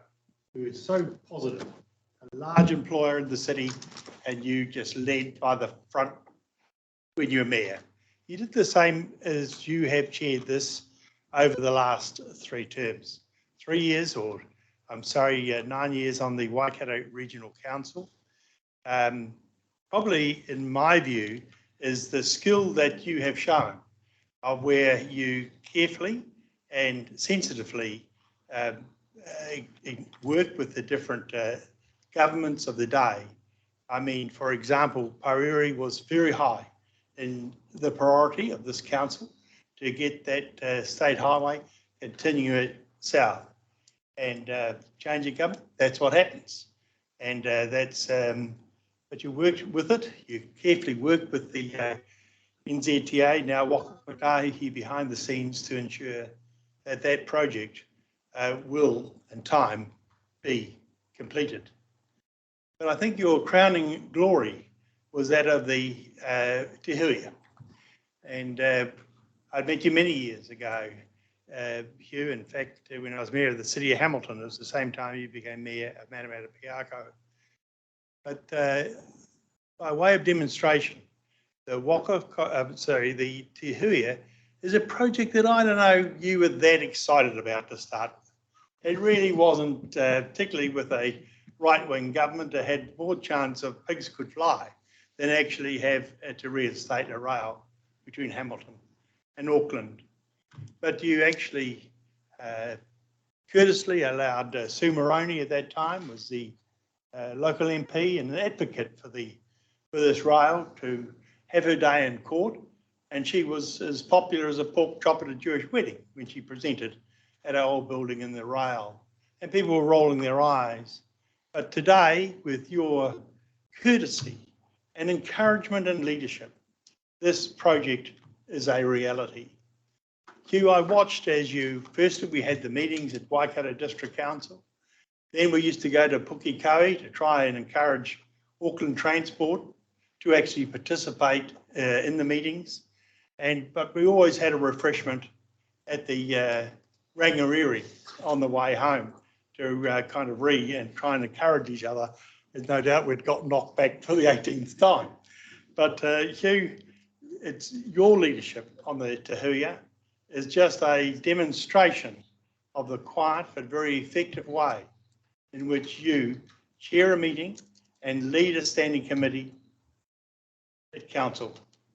I call you the wise man, and I mean that very, very nicely, because you are not because of, I guess it is years and experience, but you have a humble attitude, but you also steer the ship safely. So, Tahuya, thanks for giving us those figures today. And I know you knew the answers, but that'll go from strength to strength. Hugh, we wish you well in your farm, your finance company, and all the other interests that you have, and Rotary and so forth. But thank you for serving this council with a great skill and fairness that you have shown over the years. Thanks very much, Hugh.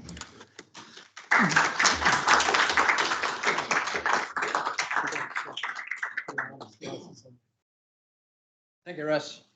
I will comment before I close the meeting. Thank you for that. I go on to Kiwi Rail. Tell us what you're up to, please. So I'm presenting on the rail network. Sorry, I pressed the left button, not the right button. I'm presenting on the Rail Network Investment Program, which is one component of the large rail investments that are going on at the moment. The Rail Network Investment Program is purely about looking after the network. It sounds very obvious, but it's important to clarify some of these things because there are lots and lots of different funds that are coming to us. What it isn't is things like the projects like Papakura to Pukekohe electrification and the third main line and large metropolitan network improvements, because those are all separately funded through different arrangements. The Rail Network Program is just about core maintenance and renewals and some pretty modest improvements. I said at the beginning when I joined this committee last November that I'd give you an update on how things have gone in our very first year, so that's what we're doing here today. So next slide, please. As a bit of history, so rail has had a wonderfully complex history, particularly in the last 30 years, with lots of different ownership structures and lots of different investment profiles. And one of the bits of work that started in 2017 under the last national government was to try to unpick a really basic issue. So Kiwi Rail, we're a state-owned enterprise. We have lots of functions, but they can be broadly categorised as we have a business that moves freight, and we have a network provider function for the benefit of all rail users and for public benefit. Back then, I was at Treasury doing advice to the Ministers of Finance about how to fund those sorts of things, and we were always slightly scratching our heads. You put money in, it goes through a wash, and you try to see the connection on the other side around which bit of that we put in for the business came out as an outcome for the business, and which bit we put in there for the network came out as sort of an outcome for the network. That kicked off a major bit of work called the Future of Rail Reforms, which was then picked up and elevated and advanced quickly when Winston Peters came in as SOE Minister. It got some higher political patronage, so it just got accelerated, basically. What did it do? It sought to answer three basic questions. What is the right level of funding required for the network to operate in the way that government wants it to? How much dollars are associated to that requirement? And three, what's the right form for delivering those services? The answers that we got out of those things was that for the sake of the network needed to be resilient and reliable, and the entire network should be resilient and reliable. What does that look like? It looks like people down in the South Island or people who are living or working on secondary routes on the network having similar levels of quality to what you people have experienced on the North Island main trunk and the East Coast main trunk. Because that is where we had always prioritised investment, because that's where the highest volumes are. So the government's view was, we'll actually lift up the national network, we'll renew all of the commercial assets, so your rolling stock, and we'll give it a better nudge so that you can start to pick up more freight volumes and contribute towards demand on freight and wider benefits like emissions and safety. How does that then work? So it wouldn't be a transport system if it weren't needlessly convoluted. But to put it really simply, government sets their strategy through the New Zealand Rail Plan, which in itself is basically an addendum to the GPS, but there is its own document. Our board then takes those statements, which says things like resilient and reliable, and maybe names some very specific projects that the government is keen on. We then develop a rail network investment program. We put it in front of a different team at Waka Kotahi who have a pretty thorough assessment of it, including their engineers.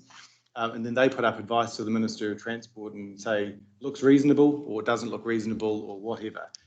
In the end, the approval has to be given every 3 years by the Minister of Transport. Minister Wood gave that to us last May, and the first rail network investment program came into effect on the 1st of July last year, 1 year in. So how does it all connect? It just means that the rail network investment program is funded by the NLTF. That was one of those basic questions answered through the Future of Rail reforms. National Land Transport Fund. What is rail?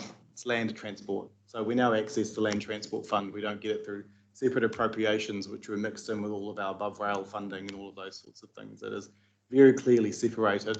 And at the end of September, when we publish our annual report, I'm very much looking forward to showing people how those two outcomes look quite different and how our funding comes through for very specific purposes, and we can actually say and show people the different arrangements there, which is really nice. And then finally, the connection in with what you guys do around RLTP. So we pay close attention to your work. We certainly are paying close attention to all of the regional public transport plans. We take any statement that local government puts together as a priority for rail, and we build those things into our RNIP development, but we also build it into the 30-year network plan. What does it mean? It means that if somebody says that at some point over the next 30 years there might be a passenger rail service, or that we can project freight demand on particular parts of the network, and we will anticipate it. We won't do catch-ups like we've been doing for decades. We will anticipate and get ourselves ready for it. So much better integrated in to be actually responsive to the kinds of views that comes from people like you. Next slide, please. So in terms of what's in there, that's very small. So I'm sorry if you can't see it, but you have got it in your pieces of paper if you have those. I just wanted to draw your attention to a couple of things here. So we're funded through two activity classes in the NLTF. One is for the national network and the other one is for the metropolitan networks. Key thing to focus in on there is that second column. So you'll see large numbers, 361 million, 790 million, 50 million.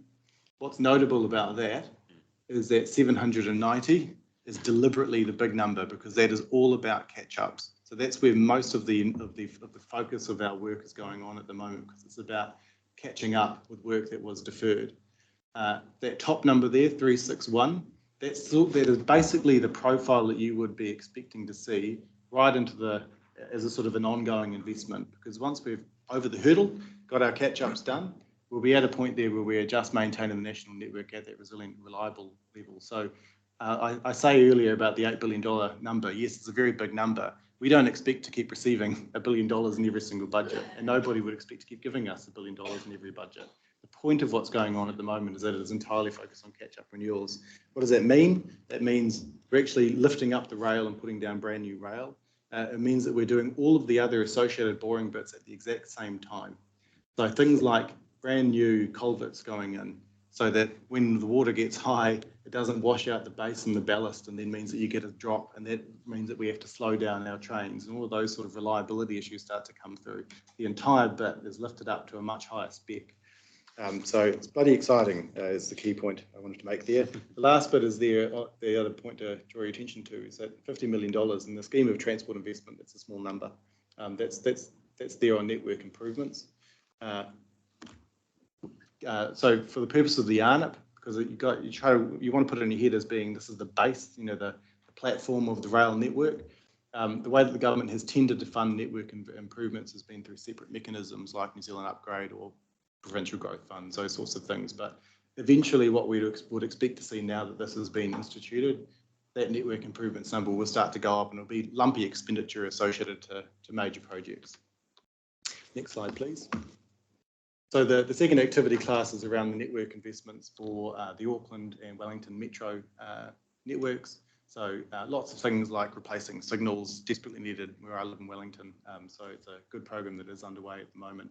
And all of those sort of things you expect around safer level crossings, those sorts of activities. There are big dollars outside of the RNIP on the Metro programs as well. I can talk about another time. Next slide, please. So in terms of the benefits, I've covered off a few of them already, but it basically allows us to be thinking in a long-term way. We have been very much a smell of an oily rag when it comes to our infrastructure management, and that's not a great way to manage a national network.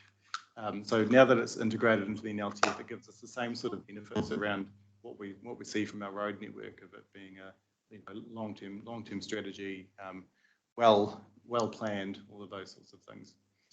Enabling us to get over the hurdle of the underinvestment from the previous decades. But it's also enabled us to actually recruit. So when you've got certainty of funding, you've got certainty to go and recruit people, you've got certainty to invest properly in your plant. So 197 additional people joined KiwiRail in the last financial year as a consequence of the ARNET. So I mentioned earlier about people going up and fixing that rail within hours of it being broken. That's all activities that are funded by the Rail Network Investment Program.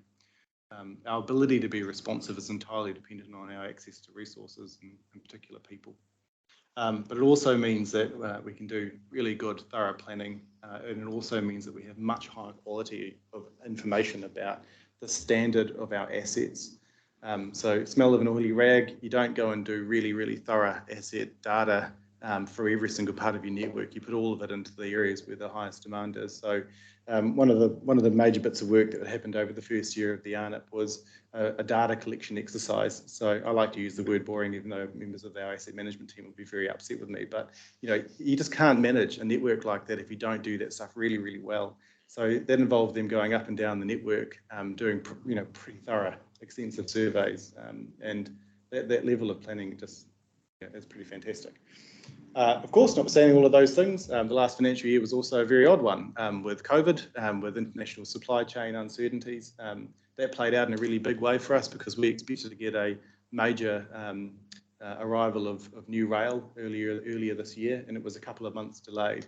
So you can't go out and replace rail if you don't have the steel. But because we have this new system and because we have more people and because we've got better planning arrangements, what happened was we did about 20% more of our sleeper renewals than we were planning to do during the first financial year because we just diverted people into other parts of the program. So it resulted in a bit of biggery-pokery of fixing the program and adapting, but it was a difficult year.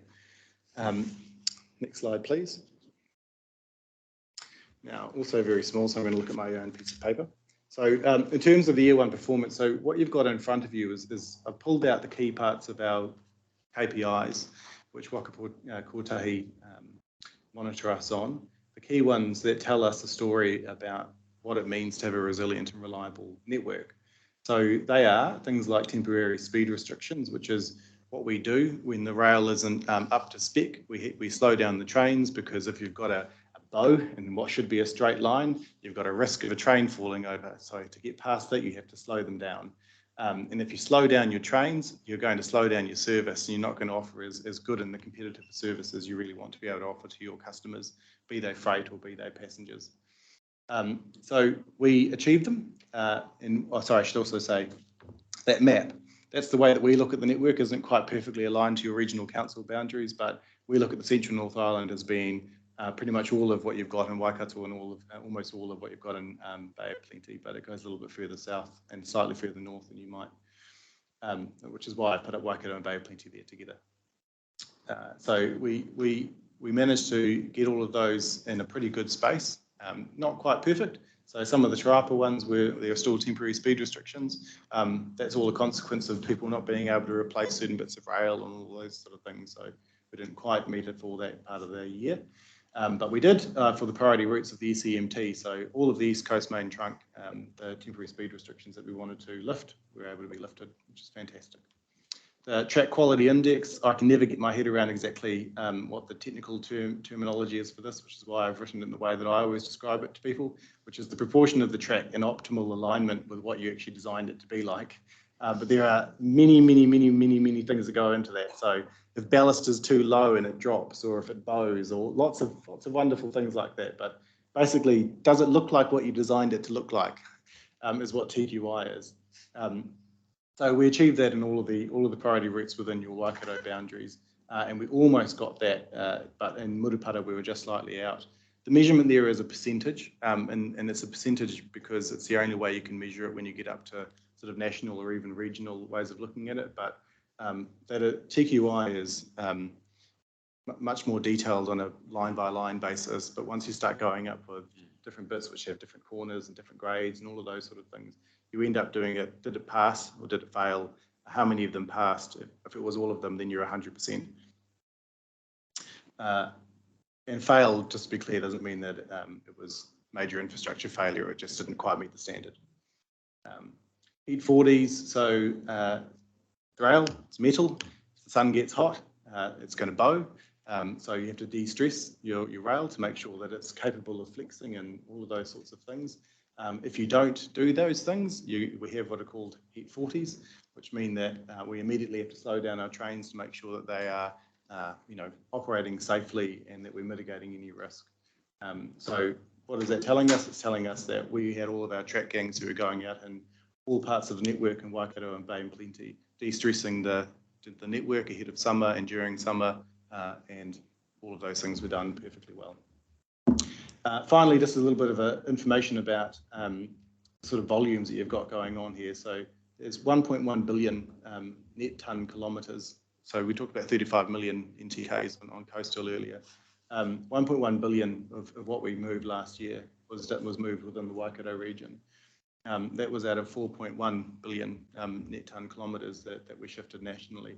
So that is a massive, massive proportion of what we're shifting around the country. You guys are a very, very busy line, which is why it's so important for it to be maintained properly. And then in terms of our mode share, so we shift about 12% in 2020 of the national freight task. It is currently at about 13%, but there has been a calculation shift. I do need to hasten to add that because one of our targets was to get ourselves from 12% in 2020 to 14% in 2030. And I'm not keen on people thinking that we've just sort of managed to get it incredibly quickly. There has been a slight calculation shift, but we're on track, which is really nice. In terms of, oh, I know, it's a terrible pun and we make it all the time. In terms of some specific things that we did in your region, so the Kaimai Tunnel has been rehabilitated. I had to ask people, what on earth do you mean when you say rehabilitated? What that means is the ballast was taken out and the track was rerun through it. There were some improvements around the sort of air condition within it, but minor in that sense. It just means that it's been brought up to spec for another few decades, which is nice. 6.5 kilometres of re-rail and 4.5 kilometres of re-sleepering. In the scheme of the network, that's a really small proportion, but it goes back to the point I made earlier that your network is one of the best in the country. So that should tell you something about the fact that it's pretty good that we only need to do that much in year one.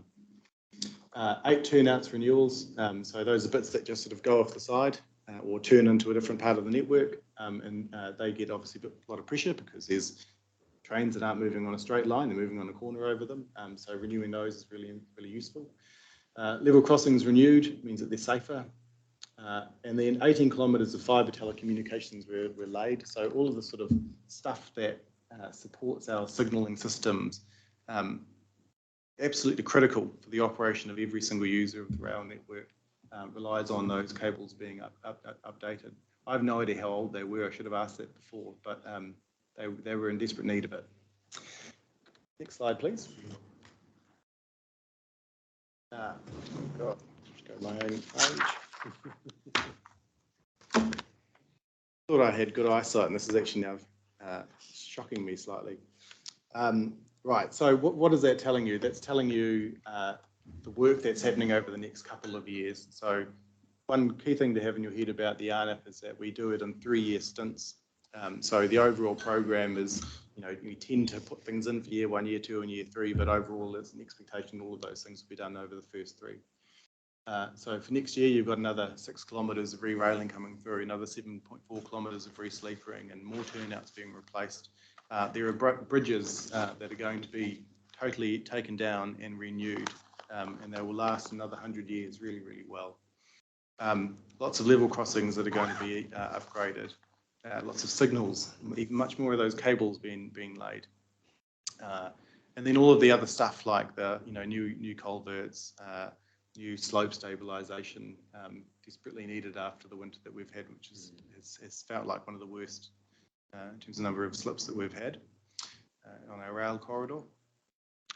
And then there are other bits there. So at the bottom there, you've got improvement projects. So a lot of that 50 million that we parked at the beginning is actually funding business cases, to use that phrase. But planning for major bits of work that we all know is going to need to happen at some point in the future. So one of the things that we're doing is the fleet decarbonisation indicative business case, which I mentioned very briefly back in February, I think it was. why are we doing that? We're doing that because we want to work out how best to decarbonise our network over the long term. Is it finished? No, but what is it likely to say something like electrification of the Golden Triangle is probably a really good idea, and it's a question of when, not if. Probably is what I'm wanting to signal to you. So those business cases will be finished over the next year. Our RNIP then goes to RNIP 2.0, and we start planning for the one that goes after this first 3-year piece. And you know, there will be a time in the next decade, I'm sure, where the Regional Transport Committee is going to be asked for your views on electrification. So I'm looking forward to having those conversations with you in the future year. What does it mean for us? Well, given Golden Triangle is one of the highest freight volume portions of the network, if we had an electrified Golden Triangle, it means that when it comes time to do our future procurements of our new rolling stock, it's an obvious choice. You go for electric, and then a massive proportion of our freight haulage is moved without any diesel or any fossil fuels. So some nice strategic things that are still sitting out there in the wings, but they're for another day. I think that was the end of my slide. Oh no, if you go to the next slide, I just picked out some pictures. So there you go, there's an example of some of the new cables all being laid down. I always like to draw attention to it because it's the sort of work that people put weeks and weeks and weeks of effort into it, and then it's all covered up and you forget about it. But so there it is, acknowledging the team who did that. And then the next slide, please. And that's one of the bridges over in the Bay of Plenty, which is scheduled for renewal in the next financial year. Can we have it for Copa? I think, yeah. I mean, it looks like it's pretty exactly the same spec. Basically, you've just put some sides on the top of the bridge. Thank you, Angela. Thank you, Chair. Thank you, Angus, for your report. Hey, just on the electrification, you mentioned it's still some years away, obviously. Just keen to understand, currently the track goes through the swamp, Whangamarina swamp. The track realignment in the business case before the ministry at the moment is, do you have any updates on that, whether it's looking to go around the swamp? Yep, so I think they are finishing their business case within the next couple of months and sending it off to the Minister for his views. In order to get any faster services between Hamilton and Auckland, and we have to be very clear about the scope, because you know that the business case was only focusing on how to get faster speeds south of the Auckland metropolitan network, so your options are pretty limited. And clearly the smartest way of doing that is by straightening out the track, because you've got a bit where it goes up and then it shoots over and shoots back and goes up again. And yes, it is going to the Whangamarina swamp, and there is next to no chance in hell, if we ever even wanted to double track there, that we would get it, because it is an internationally significant environment. So at some point, if we wanted to do some major improvements to that portion of the network, we'd be looking at shifting the network somewhere else, lifting and shifting it so that it's ideally straighter, and therefore you could run faster on it. Where are they at with it? Got to report back to the Minister, and he's got to take a view. Right, thank you. And just on the electrification, with battery electric locos, do you sort of see technology coming, hydrogen perhaps, that the electrification poles might be null and void? Possibly. Basically, electric trains have been working very, very well for decades. That technology is well advanced and they have fantastic haulage ability. Hydrogen, we're waiting and seeing. It was probably going to be another 10 years until we're actually seriously looking at procuring a new and expanded part of our fleet. Yeah. But you know, if you want to go for something, you're always going to go for tried and tested, and electric trains are tried and tested. You know, we're currently extending the electrified network between Papakura and Pukekohe. It's only a matter of then going Pukekohe down to Hamilton and then shooting east. You know, there's a big dollars attached to it, but it's a question for people as to how do you want to go about your decarbonisation. We have a competitive advantage at the moment. Our road freight competitors are going to be improving their ability as electric trucks come through. So, you know, we'd be quite keen to maintain it. Cool. Thank you. Phil? Yes, just a quick further point of a question of clarification about electrification. There's patches of electrification all over the network. Are they all identical and can be joined up simply? No, they're not. So Auckland and most of the NIMT down to Palmerston North is all the same. Wellington's on a different system. Right. But it isn't too hard for us to get dual voltage arrangements. You know, that's pretty standard. If you think about all the European trains that are going around the different networks. Right. Yeah. Thank you. Thank you. Thank you for coming down and thank you for the positive report that you're giving us. We have hope that rail may continue and to grow and prosper. Well, good. Happy to be here. And I should note for Russ's benefit that while it may not have been resolved at the subcommittee, I certainly took a note and had already mentioned to Peter Reedy that people at the Waikato Regional Council were keen to see him and he's keen to see you. So we will find a time. Thank you very much. Your report be received. Angela moves and Graham seconds. All in favour, say aye. Contrary. Thank you. Carried.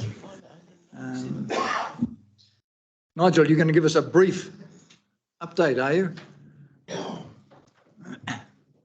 Yes, Chair, I will. But actually, it will be brief, I promise. If it's not, I'll turn your microphone off. Mostly, I'm just here to introduce this piece of work. So I have with me, the committee won't yet have met Julie Hanson. Julie has been supporting the work of the Transport Emissions Reduction Group, which was established by the RTC in November last year. So I'd just like to pass over to Julie to provide the update on that. Julie. Thank you, Nigel, and good afternoon, good morning, tato to everyone. It's nice to be here.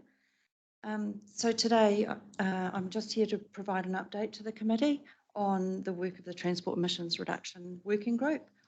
As Nigel mentioned, it's been tasked with preparing a regional transport emissions reduction plan.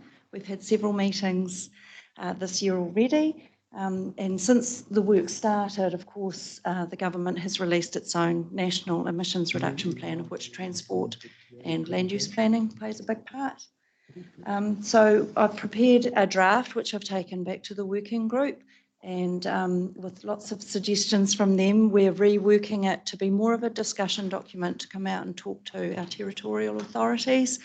What we really want to know are what's already programmed, what's already budgeted for, and work closely with them so that we develop a really truly regional plan, recognising that there are differences between, of course, Hamilton City and some of our smaller rural townships that don't have, say, public transport options for them to reduce their emissions themselves.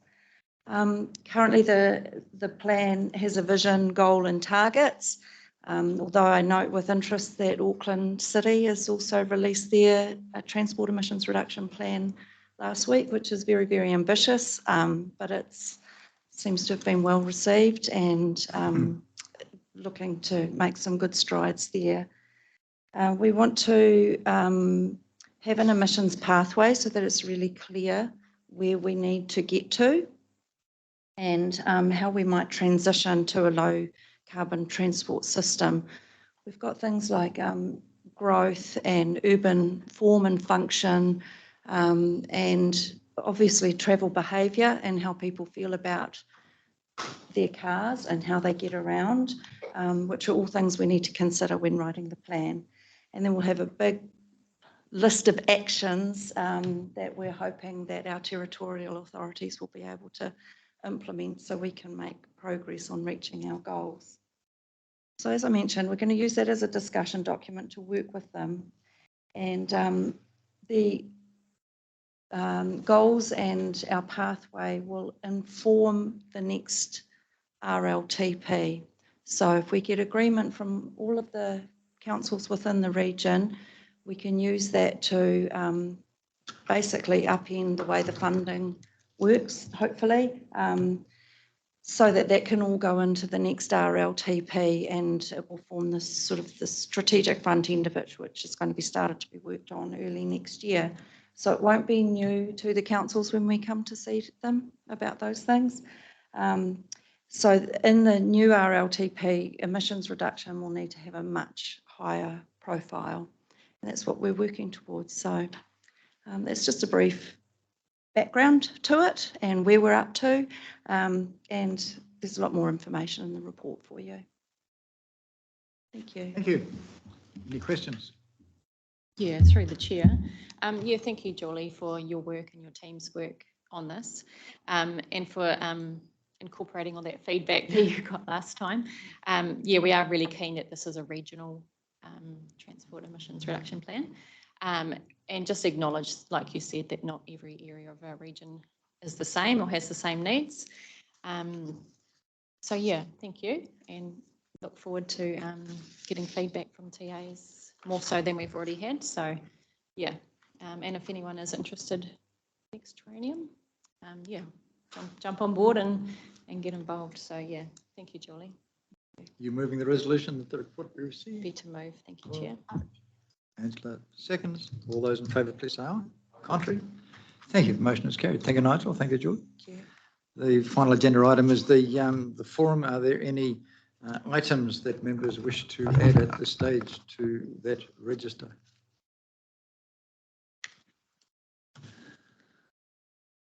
We're all happy. That's nice to see. But it's that wonderful report we got from David Spears that says all this work is going to happen and is happening, and you will be pleased. So if there's nothing further on that, that the report be received. Moved Graham, seconded Tony. All in favour, say aye. Contrary, carried. That means what? Well, Winston's disappeared. The money that goes with the shovel ready went with Winston. So it has gone for good. Okay, as this is the final meeting of the Transport Committee meeting this term, Graham and I are the only two that are standing down that I know. Have I missed anybody that is not seeking re-election? You're not? Tony's not? All right. I thought I would take the opportunity of just giving you a brief. And it was 1989, going back a long way. 1989, I had got myself onto two committees. One was on the committee trying to put an event centre in Morrinsville, and we were fighting like hell with the council that said that they wouldn't do it because we wanted a two-court stadium, and Matamata only had one court, and over my dead body like hell, Morrinsville will get a two-court before Matamata. And that was a fight on there. The other one, I was on the Chamber of Commerce as a secretary, and we were trying to get the main street of Morrinsville back into council ownership and have the state highway moved to anywhere else close to Morrinsville, because you had the dead cow trucks going backwards and forwards through the main street of Morrinsville. You had all the trucks for the sale yards. It stunk, it was noisy, and I was coming over to the likes of some of the Nzta employees at the time.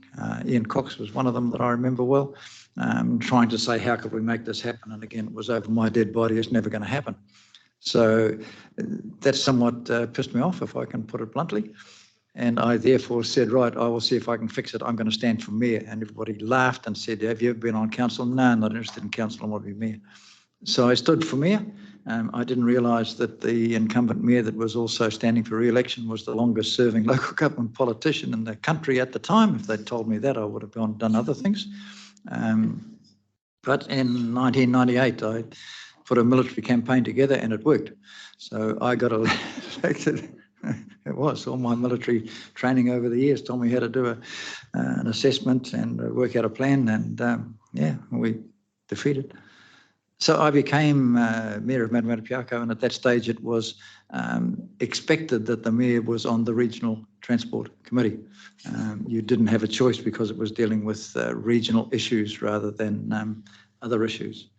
So having got elected as mayor of a district that I didn't know that well, I didn't know the job of council that well and anything else, they decided to take the first regional transport committee meeting to Tiara, the headquarters of Matamata. I'm not sure why, but they thought they'd sort of introduced me to what was going on. So as my head was expanding, trying to work out what my own role was, I suddenly had to sit to a meeting and listen to state highways and trains and coastal shipping. And I'm thinking, what the hell has this got to do with me, with little old three towns over there? Yeah, it was a very fast learning curve. We have, and in those 24 years, we've gone from being a dysfunctional regional where we wouldn't work together, we couldn't work together. At one stage, the government gave some extra money to the region. It was called C funds for Crown funds, over and above your national funds and regional funds. And I tried to call a meeting specifically to decide where to put that money, and that my fellow mayors said they wouldn't come. It was a staff issue, not a politician's issue, which I disagree with. When we, and in the end, it just got given to Nzta to say, well, you use where you think it best. The expressway from Auckland to the Waikato was an issue that had long been debated, that we needed to four-lane the expressway coming down. To get that on board, firstly, you had to get all the members of the Regional Transport Committee to agree, as that was the #1 priority for the Waikato region. And we were really struggling because for myself and Matamata-Piako, if I supported an expressway that didn't even go through Matamata-Piako and didn't remove the traffic on State Highway 27, I was not working in the best interests of my council. Hauraki, TCDC, Waitomo, why should they support? And the argument was that they wouldn't support it because they wanted to get their improvements done in their own areas. So it went nowhere for years. And then we got some good advice from NZTA at the time that said, you keep putting up these little sections of the expressway, and it has, none of them have got a benefit cost ratio that will ever get it across the line, because a little bit of four-laning in a long distance route didn't achieve anything. So the advice that we got was to put it up as one project from Auckland to down to the Waikato. So we changed tack, and we then said that we are going to do it as one section. Again, the question was, if you're going to say you want it from basically from the Bombays from Auckland down to Hamilton, is that as far as you want to go, or do you want to go further, or what are your thoughts? And nobody thought of that at that stage. So it was, oh my God, where do we want it to go? Oh, well, it's never going to happen, but let's say Cambridge is where we wanted to finish up. And so we identified a green space in the middle of the paddocks, and that's where we've said the business case said that the expressway should finish. The only two councils we couldn't get over the line was TCDC and Hauraki, who both said they wouldn't support it because they wanted the Kopu Bridge done, and that was the priority in their area. And they said, we'll get slaughtered if we tell all our community in our area that we're supporting something over there, over and above the Kopu Bridge.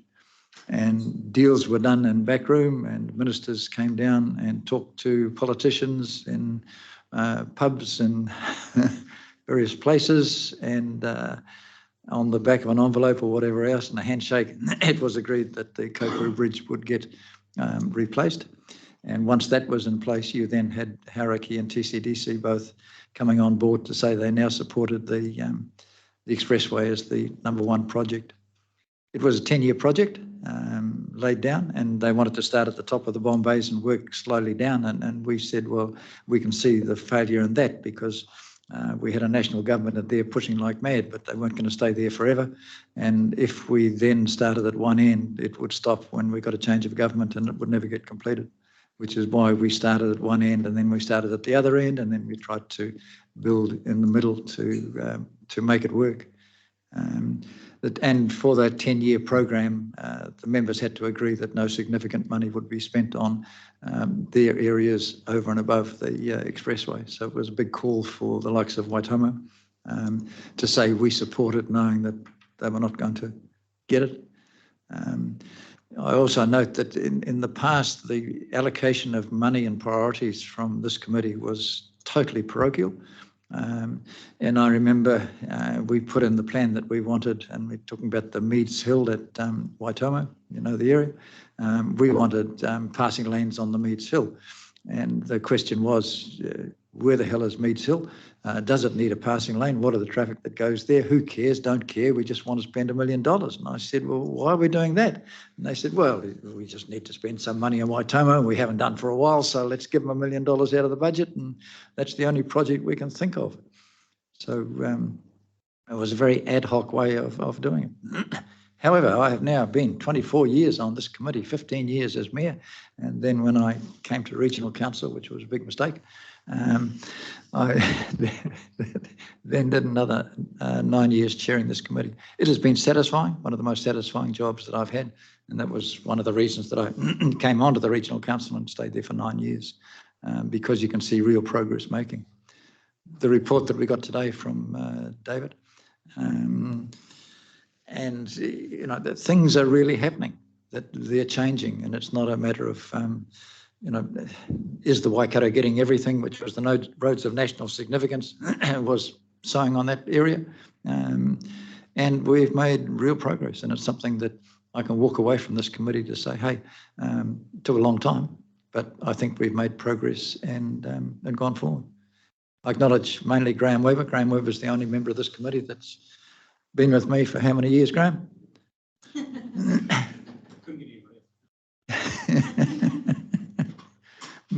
Maybe not the full 24 years. But it's been a pleasure to everybody that served on this committee. The mayors aren't coming now, they're delegating it to people that are interested in it. And in some cases, that's a definite benefit to have people that are really trying to make a difference. And we are a regional body looking at regional priorities. So to all of you, I thank you for your input for the last 3 years. And for those of you that have been more than 3 years, whatever the period is. And I think you can be proud of what we've done. So with that, I am leaving here in how many hours? Yes, so thank you very much.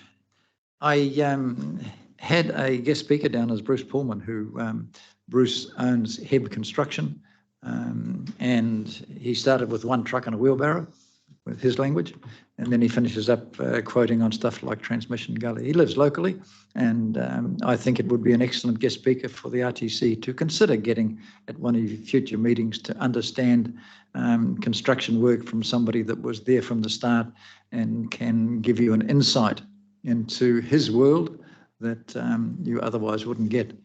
He was going to come today, but he couldn't make it. So he's apologised. Barry Dowsett is here, Barry and old Bill Masters, a couple of old buggers there.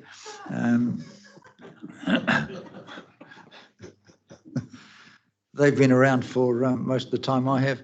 And I've asked Barry in particular and Bill if he wants to add something just very quickly for 10 minutes or so. Give us an update on the... Bill, go up and sit next to him. To get an idea of Barry is Nzta, it's been transit, it's been Transfund, it's been Nzta, it's been every damn thing. Barry's survived the whole lot and has got fantastic knowledge. Thank you. Thank you, Mr. Chair. You did ask me to speak just early in the meeting, so I've scribbled down some notes, but you've touched on a lot of things that I've been involved in since I first came to Hamilton in 1977. Even before I came to Hamilton, I was working on projects that are in this region. So I worked on, in the National Roads Board, worked on over the Bombay Hills, and that was the sort of almost the thinking of the Waikato Expressway, where we changed from a motorway, because we said we can never build, you know, because in those days motorways had to have a gradient less than about 3% grade, and those are, you know, Bombay Hills at 6% plus. So we had to change the design of it. And then I also worked on Heavens Culvert on Statewide too. Because in those days the Auckland region looked after down to probably around Magatarata, and Statewide 1 down into Mercer. So before I got here, I knew quite a bit about the Waikato region as it was, and what was involved in Statewide. So I came to join Dave Heine, who was the District Highways Engineer in the National Roads Board. Dave is amazingly still going after 62 years of service.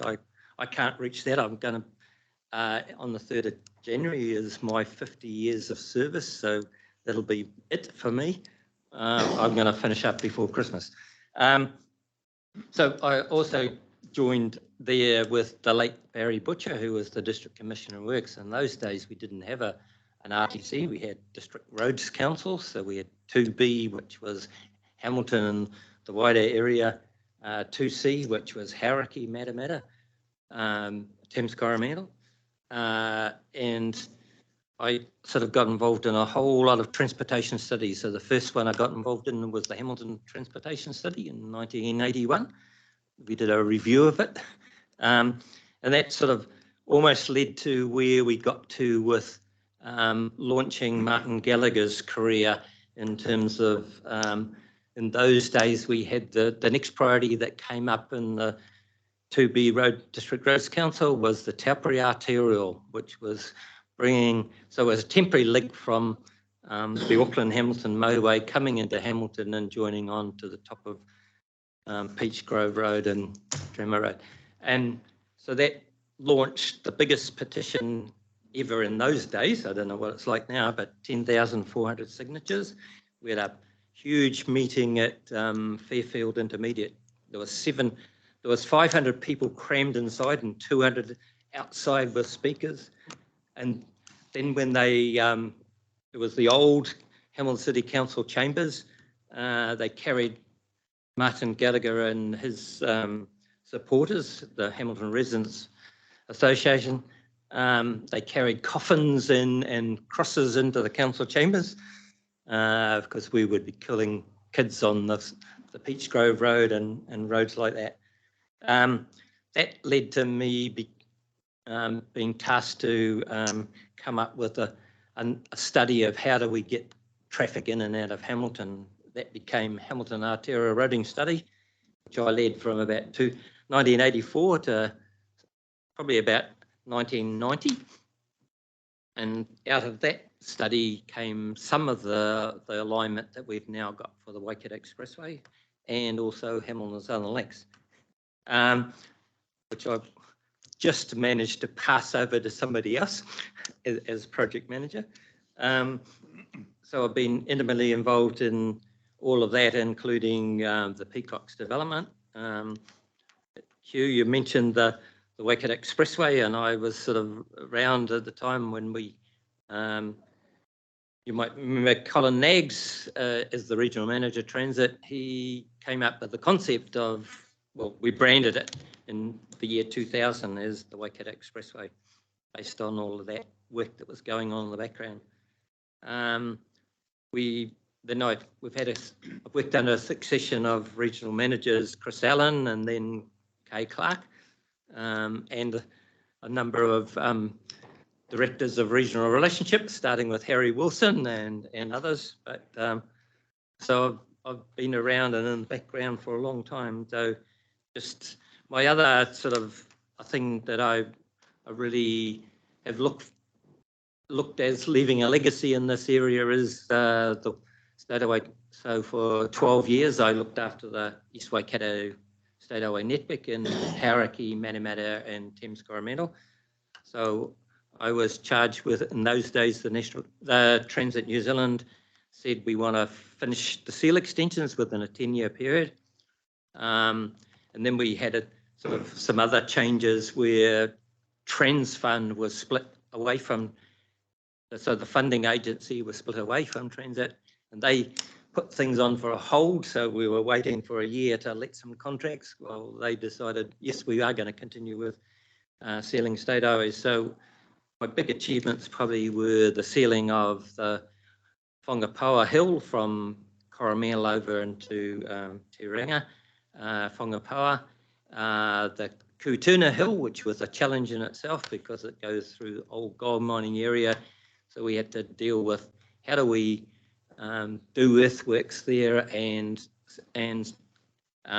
protect all of the sort of arsenic and all those things. So we managed to do some minor realignments, and then we capped everything in clay. So it's buried in some of the old loops. It was one of those areas I got into lots of environmental issues around. We had to have, so Fulton Hogan's were the contractors, and we had to have every day they had to send the dogs out before they started work, check for kiwi.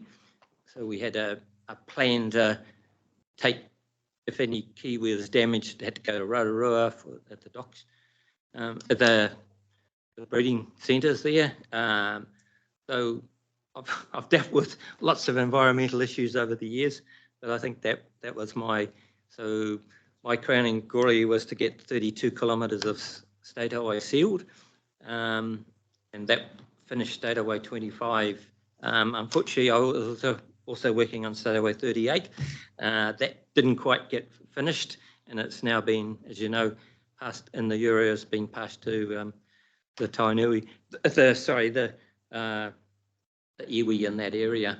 I was also involved in Kopu Bridge because I can remember taking David Stubbs, who was the chair of Transit New Zealand, to a meeting with Basil Morrison in Hauraki, and took Chris Lux, and we had a meeting there, and there was in the backroom deals was we would use a little bit of money from the chief executive's fund to pay for the ongoing maintenance of Kopu, the old bridge. So I was involved in some of that early background, sort of behind the doors stuff that happened. And I do remember the sea funds, the joint officials group with Bill and I and Dave Honey and others worked on that in terms of getting the joint officials group funding. Yeah. And Hugh, I just wanted to say a few words from my perspective of working with you. Probably I did know you as when you stood for in Matamatapiako. So probably turned up a few council meetings when I was looking after the East Waikato Network. But I've enjoyed my time working with you on the State Highway 3 working group, our reciprocal visits, our visit to Taranaki, and then the reciprocal visits to Waikato. You are really strong on interregional collaboration, and I think that we've seen the fruits of that for this committee. I've also worked with you on the Tuhuia passenger rail with David Shepherd and others. I've pulled back through from that, but it's pleased to see that it's going well still. And then I've enjoyed my time over the years in the former, my former role on the regional advisory group. So I was on the RAG many years ago. So with Bill and others and Nigel on that respect. I was really pleased. Last week I went to probably my last meeting of the Waikato Regional Transport Model Users Group, which has now been taken over by CoLab, or what was RATA, so Waipa District in Cambridge.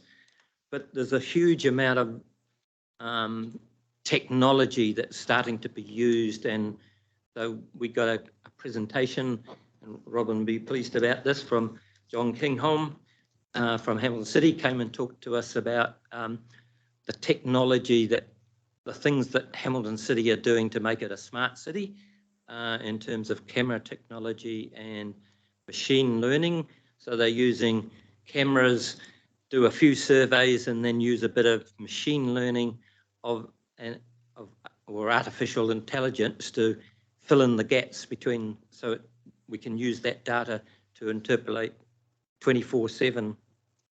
There's just so much happening in that area that will be available to this committee through the Waikato data portal and other things that are happening. So there's some really huge shifts in technology that I've now witnessed, and I'm pleased to say I can sit back and leave somebody else to work in the background on things for this committee. Bill, do you want to say something? Barry, I'll just follow up on that. It's amazing to hear Barry recap on a lot of the achievements, I guess, Mr. Chairman, that have occurred during your time on the committee here. So I'll just very briefly just touch on a couple of things. And 24 years on the committee, that's a real milestone. And look, it's wonderful to come back and at your last meeting to acknowledge your last long service here to the Waikato RTC, and great to be back to see all the members again. It's a bit like family coming back after a year away. So, and hearing your things, your meeting this morning. I think I recall, Mr. Chairman, when you first came onto the committee back on 89. It was early days for me too back then. I've just joined the council, and I remember the first RLTP back then. I think we delivered it to the council members and about 4 Xerox boxes full of papers coming through. But I think your time in those early days at Matamata Piako was very helpful to us. I recall the meeting we went to Te Ara. And then when you came and joined the RTC as a regional councillor, I think as a team we really enjoyed perhaps that military chairmanship style that you brought, the no-nonsense approach, and meetings got along pretty well. Barry mentioned the State Highway 3 working group, which I know has always been very core and important to you, and always enjoyed those trips down to Taranaki with yourself and to Barry, and with Barry down there. I recall one time Hugh and I were heading down there for presenting our submission on the RLTP.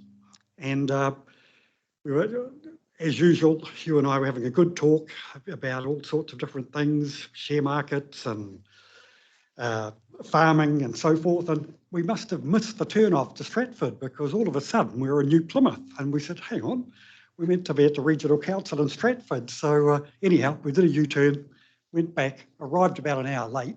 The hearings had finished, but they'd waited for us to come. And so Hugh and I had to do some pretty quick thinking on our feet in terms of what had happened while we were so late that time. Another time we travelled around Taranaki, and we went via Opanaki for a bit of a view of a tractor as we went past that day, and it took us a little while to get back home, but I think Hugh was quite keen on that John Deere tractor and might have followed up. But no, it was always good. I think the trip to the Mokau store to pick up the bacon and the white bait on the way home was always a mandatory stop on the way home. In the summertime with the fruit. Summertime, yes. So, but look, I think your time on the committee, I was trying to tally up how many RLTP and RPTP cycles that would have been. I had 6, but I think there must have been much more than that. And I think when we look back on the achievements that have been achieved in your time as chair and previous, I think we look at the Waikato Expressway, which I think for the Waikato, this committee and under your leadership, we, drove that project. We had it as our #1 for many years, and that funding flowed through, so we were fortunate. Kopu Bridge, you mentioned. I know I can recall some of those backroom dealings, and coming back, I think Basil Morrison and the team coming back from Wellington, I don't know if you were there that time, Mr. Chair, to secure that funding.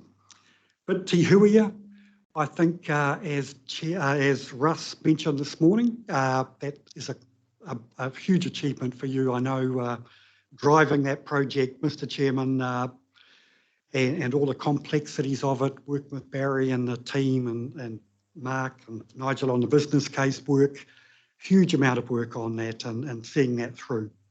I remember the trips up to Pukekohe with the subway lunches and so forth, all good fun. But look, just in conclusion, wish you well, Hugh, and a well-deserved retirement from local government. And I suspect we will see you back in some other form on some board or other interest, but all the best.